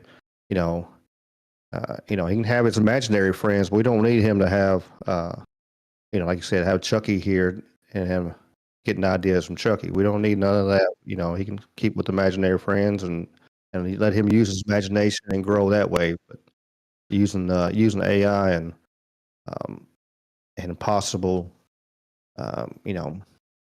government manipulation into it, because everything's getting tied together right now. The possibilities there, Yeah, and it's again, Sonia says this too, and this is incredibly important. We aren't counteracting it. Parents will be lazier and lazier. We are done. I'm going to say cooked. So the question becomes, are we cooked? And as usual, right? I don't want to say we're cooked. because I'm a proud human that wants to do the best I can. Hopefully so should you be. But I think cooked is one of those things that we should consider as part of this. And what does it mean? What does that term mean? It's like the world's changing fast. And so what happens to it when it changes so quickly? Again, that technological singularity, when it turns that corner, we've seen the graphs go. The AI stuff is like, it's just literally going up to a wall now. It's not even, Ohm's law is a joke these days in terms of AI systems. And so what does it look like in the next 5 or 10 years? I don't really know, huh? Yeah, I'm with you. I have hope. In the back of my head, I think, it could get negative. And by 2030, the amount how fast it's absolutely being released to us, I think a lot of it's, again, we've talked about it on here, and I know I talked about it on the show, these technology is always so far behind, it's always, what we're able to see, what they actually have. So they're already so far ahead of what we are right now, in the testing process or anything else, or government use. By 2030, it's going to be very, very hard for us to be able to see things and truly like take it as face value of anything. It's and when you have that kind of thing, it's just I have the hope that more and more people are going to speak, and maybe more people talk about it, and then more people to actually sit there and go, wait a minute, and have a little pushback. But Sonia has a point though. That a lot of them are like, there's so many parents right now. I know someone, they'll throw a tablet at a child in a heartbeat, and like, here you go, and never do nothing with the child. That's it. You got the TV and you got your tablet, and they go in another room and read their book. It's easier. I'm sure you've seen them, right? We've all seen them, like the big SUV, and on the back of the seat, they've got the tablets, one for each kid, so that the kid can just watch, Pokemon or what's the thing? What's the thing of today? I don't even know. Bluey? Is Bluey the thing? I don't even know because I'm old. I don't know either. But whatever the hell they're watching, right? Yeah, digital babysitter, says Matt's out. I mean, it's this is where we're headed. It's I don't know, man. And real quick, let me read this. Shout out Poke Rocker Ale GX says this. We can only have hope, sir. Having hope is the true hack. And I kind of agree. Go ahead, Rick. Yeah, absolutely. We know I believe in balance. You can't go to one extreme or another. It's just like one of them things, like you can't, if we all talk gloom and doom and hell and brimstone, and then we'll actually like pull that into our reality because we're talking so much about it. We need that balance of, and everything, and have that hope and go, hey, look, there's chances of, hey, we're talking about it right now. And this is going to so many people. And I made a comment, I don't know where I made a comment at, but I did made a comment though. It was like, we never know what kind of touch we have on one person. You can turn around and I can talk to somebody, and they'll tell somebody else, and that person tells somebody else, and eventually somebody will hit somebody like a Billy Graham, and they're going to spread it to millions. It just has that touch, and it truly came from you down the line, but your influence actually influenced millions. It's just through a couple of different people. So that's why I want to always focus on hope, because you never know who you're talking to, or who's reaching out to you, or who's listening at that moment that needs that, hear what we're saying at that moment. And we can reach out, and then you get a powerful person and takes it and runs with it, and has the ability to run with it better than others. And man, the possibilities there, and we could stop some of this evil. Yeah, 100%. It's as usual. I keep saying it. I'm going to continue to say it is complicated, and that's why, again, if adults don't have complicated discussions about what the future might bring, the near-term future, because we're talking about AI acceleration many times on this show, then what are we doing? We're living in the past. And the past, by the way, newsflash, has already come and gone. So history's good, but also so is speculation about the future and what it means. I mean, Like I could talk for 5 hours straight by myself about future implications of UBI, the housing market, of the population decline, the birth rates. I mean, there's so much that's happening right now in the space we live in that some people talk about, in slices, but does anybody talk about the entirety of it? No, because it'd take forever. And then it would also be convoluted. It would be, unscientific. It would be ranting. It would be, I don't know. I don't know how you'd fix any of that stuff other than I recognize it happening and I'm not the only one. And that's why we need to talk about this stuff and point out what we're missing collectively as part of the human zeitgeist. Yeah. For sure. I mean, even if you did talk about that stuff and put it all together, I mean, maybe it would be ranting and stuff, but hopefully, if you took the time and then did that, it would still have reach out to some people that and make them go, "Huh? Well, how is he talking about putting these things together?" And in a way, I look into when my mind works. Though I'm like, okay, let me ask him. I'm gonna ask more questions and I start digging and go down that rabbit hole of looking into it. Like, okay, let me prove him right or prove him wrong. Let me see what I can do. And I always say it on my show, I want people to try to prove me wrong or just look or prove me right. Just look it up, and see what I'm talking about and seeing what I'm bringing up. And if I'm wrong, I'm wrong. I've never I never claimed to know everything. I don't want to claim all that. But it's getting people having the conversation and talking about it is the big thing. And yeah, it's the magic on all these subjects. It is the magic. It is the magic. You're right. Mm-hmm. And that, again, it's what brings me back. Like I said, look, we're a little bit notable collectively. I think we're magnificent together and so many amazing people, you included, of course. But are we, slaying it like any of the political pundits that are just raking in hundreds of thousands of dollars or millions of dollars per year to like echo propaganda talking points? No, of course not. Of course not. I'm like, hey, help me buy a computer, guys, because like the Windows 10 is deprecating and my machine is starting to chug. You know what I mean? Like we are nowhere in that space, but the space we are in is far more important than those echo chamber, nonsensical political talk shows. And welcome to it. Thanks for being part of it and caring about these ideas. I know I catch as much as I can with you and Dave and Jamie. It's Dave and Jamie, right? Yeah. Yeah. Smart guys. Yeah, Dave and Jamie. Yeah. And those conversations are magnificent.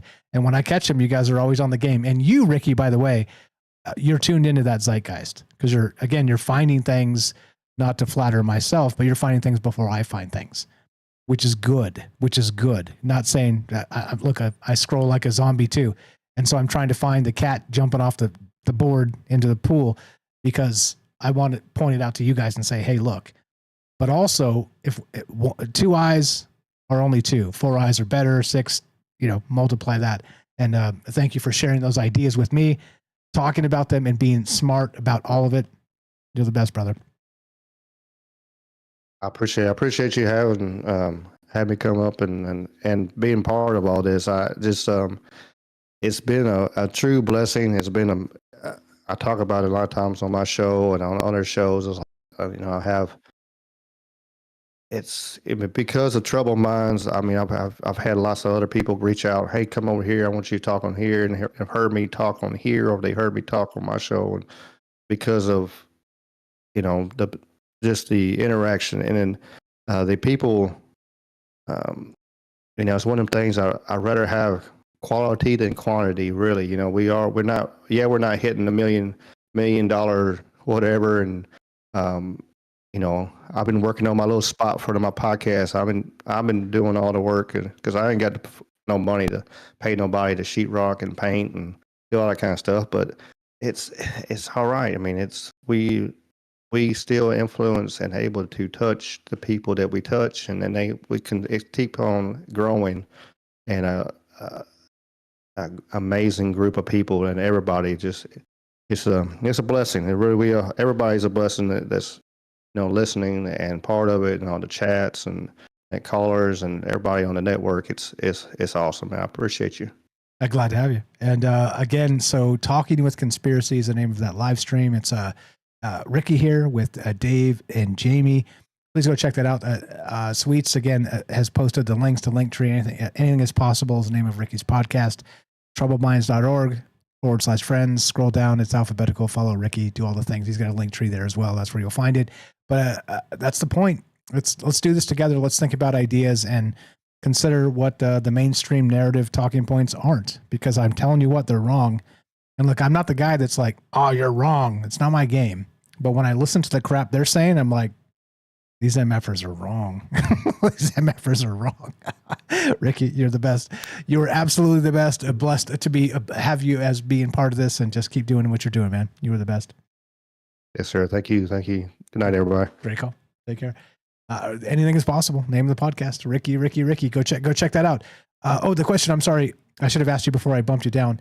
Is the Sweet says is the Dawn says is the lunch show every day? Is that because I noticed you've been doing a lunch show. I should have said that. But yeah. Please, yep. Love to hear that. James, anything on that? And we'll go back to Derek. We're gonna redo Derek's segment part there where his audio fritzed out, so he's gonna pop back in here and we'll fix it. Thank you for that, Derek. But James, anything on what Ricky said or anybody else? Yeah, just great calls all night. Great to hear from Ricky. I've enjoyed. I've been on a couple of his shows as well, and it was always a lot of fun. So I definitely recommend it. 100%, which is the point. Let's talk to each other. And again, don't forget the aspect of actual reality tunnels. Okay, meaning this, that we have a particular space where we talk about wild ideas. However, if you get two people with completely divergent reality tunnels, they're supposed to go to war. They're supposed to drop bombs on each other. They're supposed to hate each other. They're supposed to burn each other's cathedrals or mosques or whatever, right? You see what I'm saying? But does it have to be? That's always been my question, and always been really what's on my mind as part of these larger conversations. And yeah, shout out to what's up, Poke Rocker says subbed. Thank you for subbing. You're welcome to jump into the conversation. We do this 3 nights a week, and welcome to the joint. Yeah, let's go back to Derek. So Derek was like, he listened to his audio. He's like, no, hell no, like cut that out, please. So, sorry, guys. Yeah, you're good. Welcome back. I hate that. You're fine. Yeah, it's okay. The beauty of this is we wield the edit stick, as I like to say, so I can chop out that part and then just which part you listen back and you're like, okay, it's a little bit broken there. So we were talking about what now, because it's out of context for me. But go ahead. What you got? It's just like without this part, then it's just me talking about politics and Collective Soul, singing Collective Soul lyrics, So it kind of misses the whole main idea of the possession, which is what the show is about. So sorry about that. I hate taking away from the show. No, you're good. Welcome back. Thank you. Great call, everybody. Yeah. So I mentioned the inspiration part about to breathe in or whatever. But like I give two definitions, but the first one was cut off. So but the breathing aspect of it was kind of the brain rot or the kind of surround, like the Collective Soul lyrics. The reason why I said that is because love is in the water, love is in the air. Show me where these ingredients are all around. The brain, but now the brain rot's all around, the hate's all around, the toxicity is all around. So when we're inspired, when we breathe in from our environment, when we take things in to get ideas, to get inspired, there's kind of negative inspiration. So it's kind of the same way AI is regurgitating its own content now. Kind of when now we're taking in hate and spewing out hate and taking more hate in, spewing more hate out, and it's just kind of vicious cycle.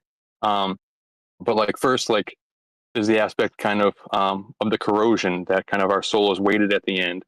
So maybe just to use the paradigm of like Christianity or whatever, if there's like a hell, if there's some kind of or Archon space, something that's trying to collect souls, and the arrangement is, all right, if you're underneath this line or if the scale weighs you here, then we get your soul, and or these entities could be formless and could not be outside of the veil or whatever things we talk about, and they can't actively like get involved.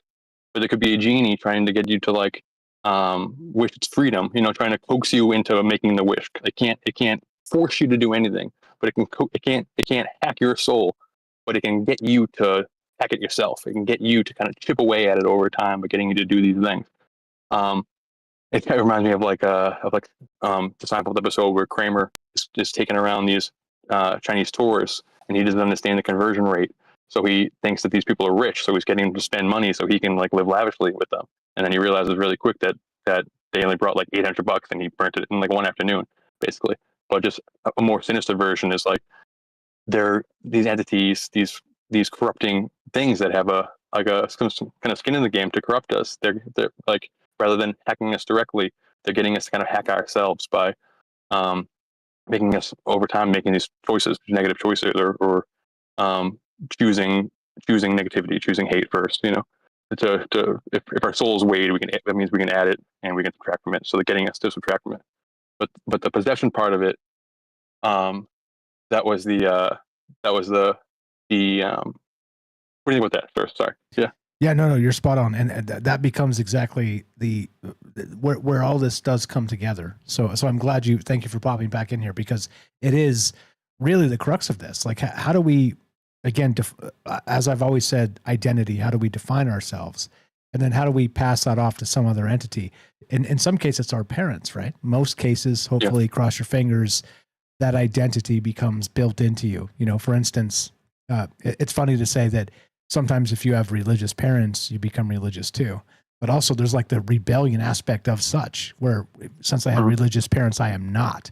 And not saying that those are the two paradigms. I'm saying that there's this massive juxtaposition of those things, because we reject what sometimes the wisdom we're given too. It's weird. But then in this case with AI and our souls, we are, it's so nice.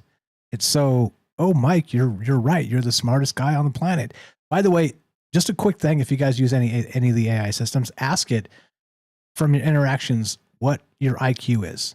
And say, don't give me an explanation, just give me a number. And it's going to tell you that we're all geniuses. So yeah, mine has gone up. It was 133 or 135. It is now 139 or 145. So it just keeps continually, progressively kissing my ass harder and harder to endear me, right? To make me be like, wow, even my parents never told me I was that smart. But come on now. Am I really that smart, guys? I mean, I'm not a dummy, but am I really like a 145 IQ?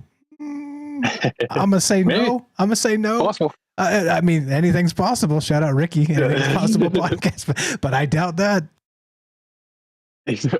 And I'll wrap it up right here, but just to the possession part of it, like can our souls be hacked, and kind of is this influence like the equivalent of possession? And I think basically organized religion, at least like what I was raised in, like Christianity or whatever, is kind of based around that, where these demons or any mythology that has kind of a antagonist is trying to get you to erode yourself, or trying to get you to be negatively inspired. So that was like to breathe in this negativity. So the way like somebody will go trying to like write a screenplay or whatever, instead of being at home, you'll go to the coffee shop, like Starbucks is like the cliche or whatever, to get inspiration from around you.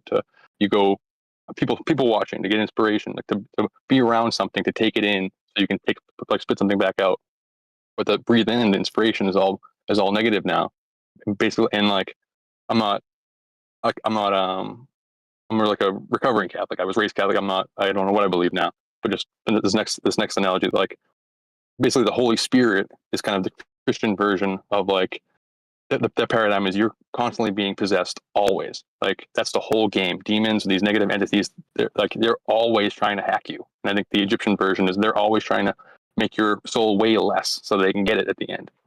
So, but from our perspective, I think it's more of the where do ideas come from thing, or where like our thoughts could be these little mini possessions, these little mini inspirations, these little mini breathing something in and getting something else. So their idea is like you're always being possessed, always. Everything you do, all the inspiration means possession, little mini possessions.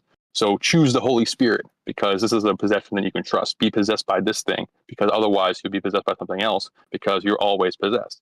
For all we know, like everything we say is a like little mini possession or whatever. That like so choose this Holy Spirit.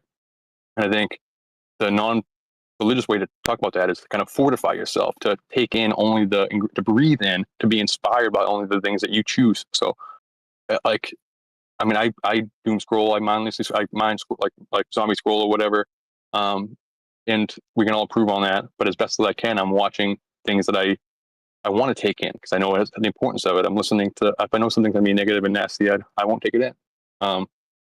So I think under that paradigm, we're all like, can we be hacked? Yes. And they're always trying to do it. Now the version of it, now instead of being demons, they're AI demons that are constantly covering, like spewing toxicity in the air. So we breathe it in and spit out more toxicity. Yada, yada. That's what I said in the gap. So sorry about that, brother. Oh, good. No, good. I appreciate you dipping back in and fixing that. So if you're still listening, thank you.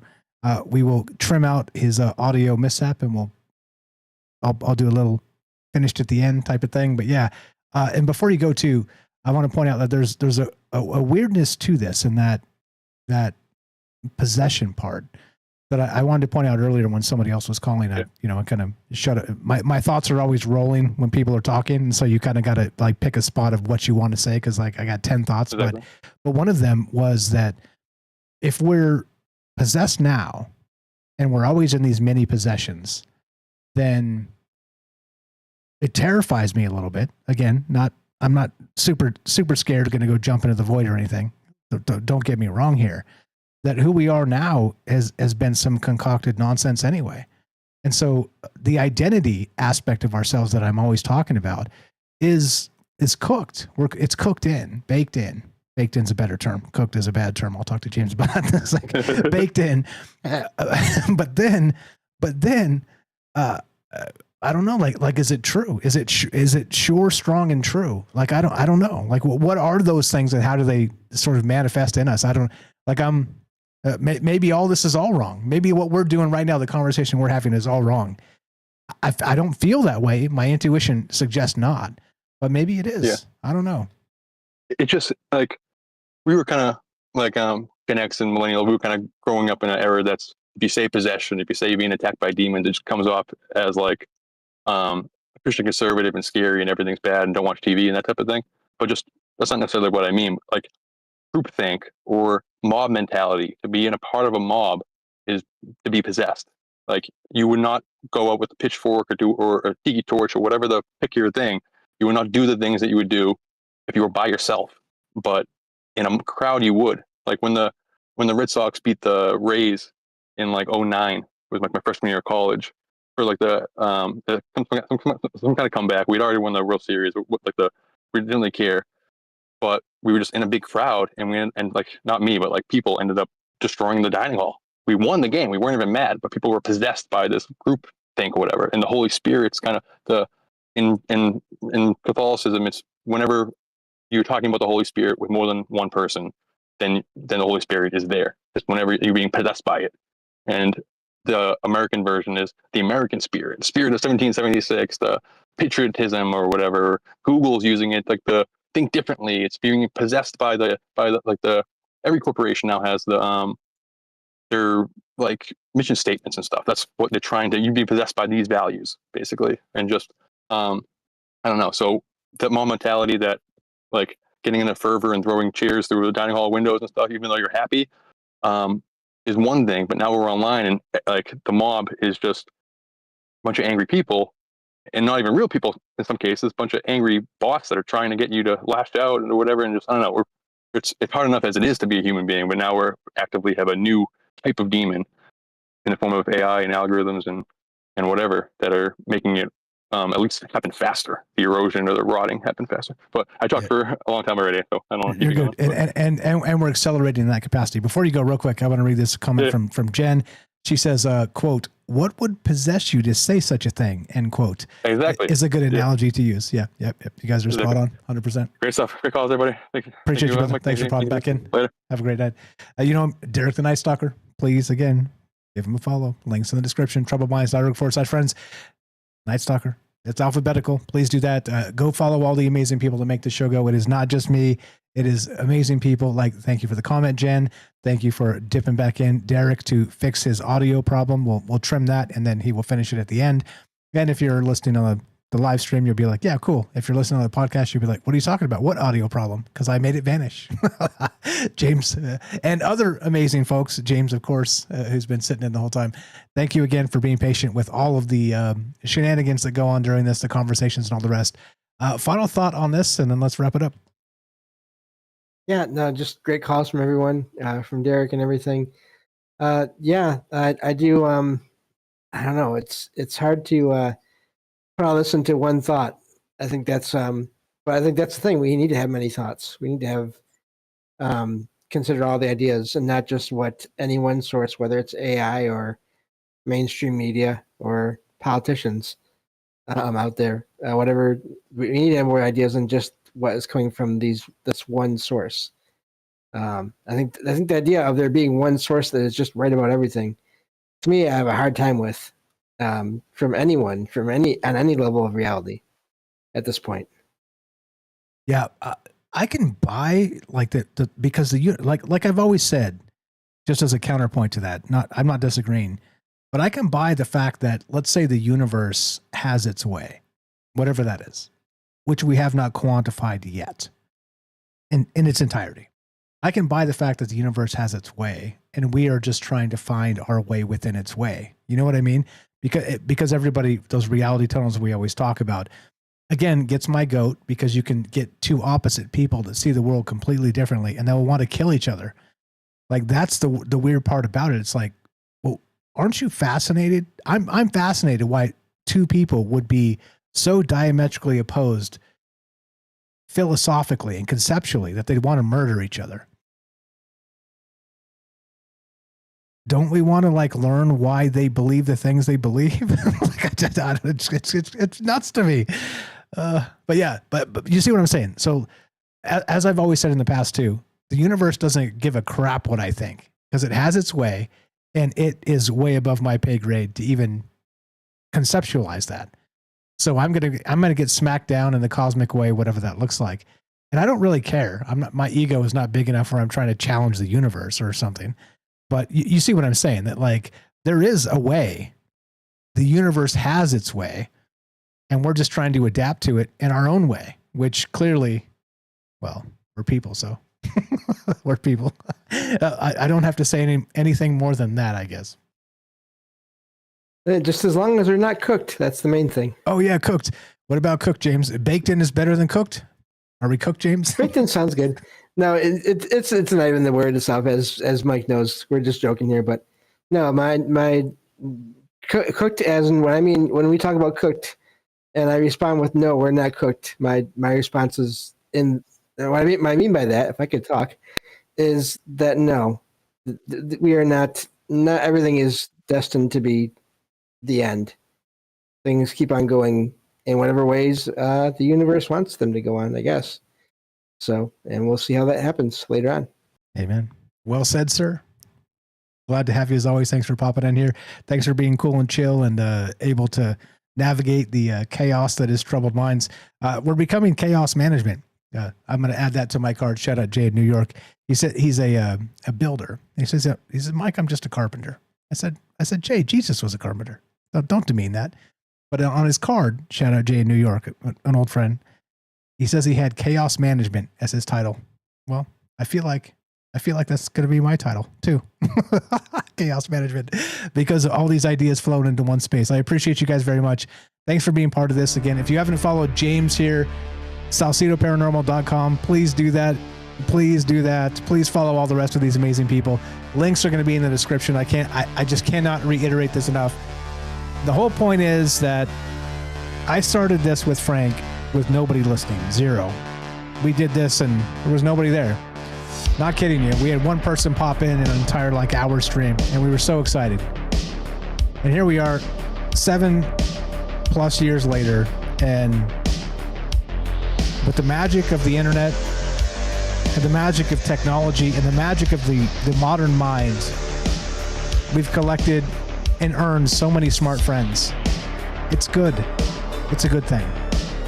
It's a good thing. And if you haven't helped our friends, please, troubledminds.org/friends, scroll down. Trust me, you're going to have a hard time finding a smarter group of people on the internet.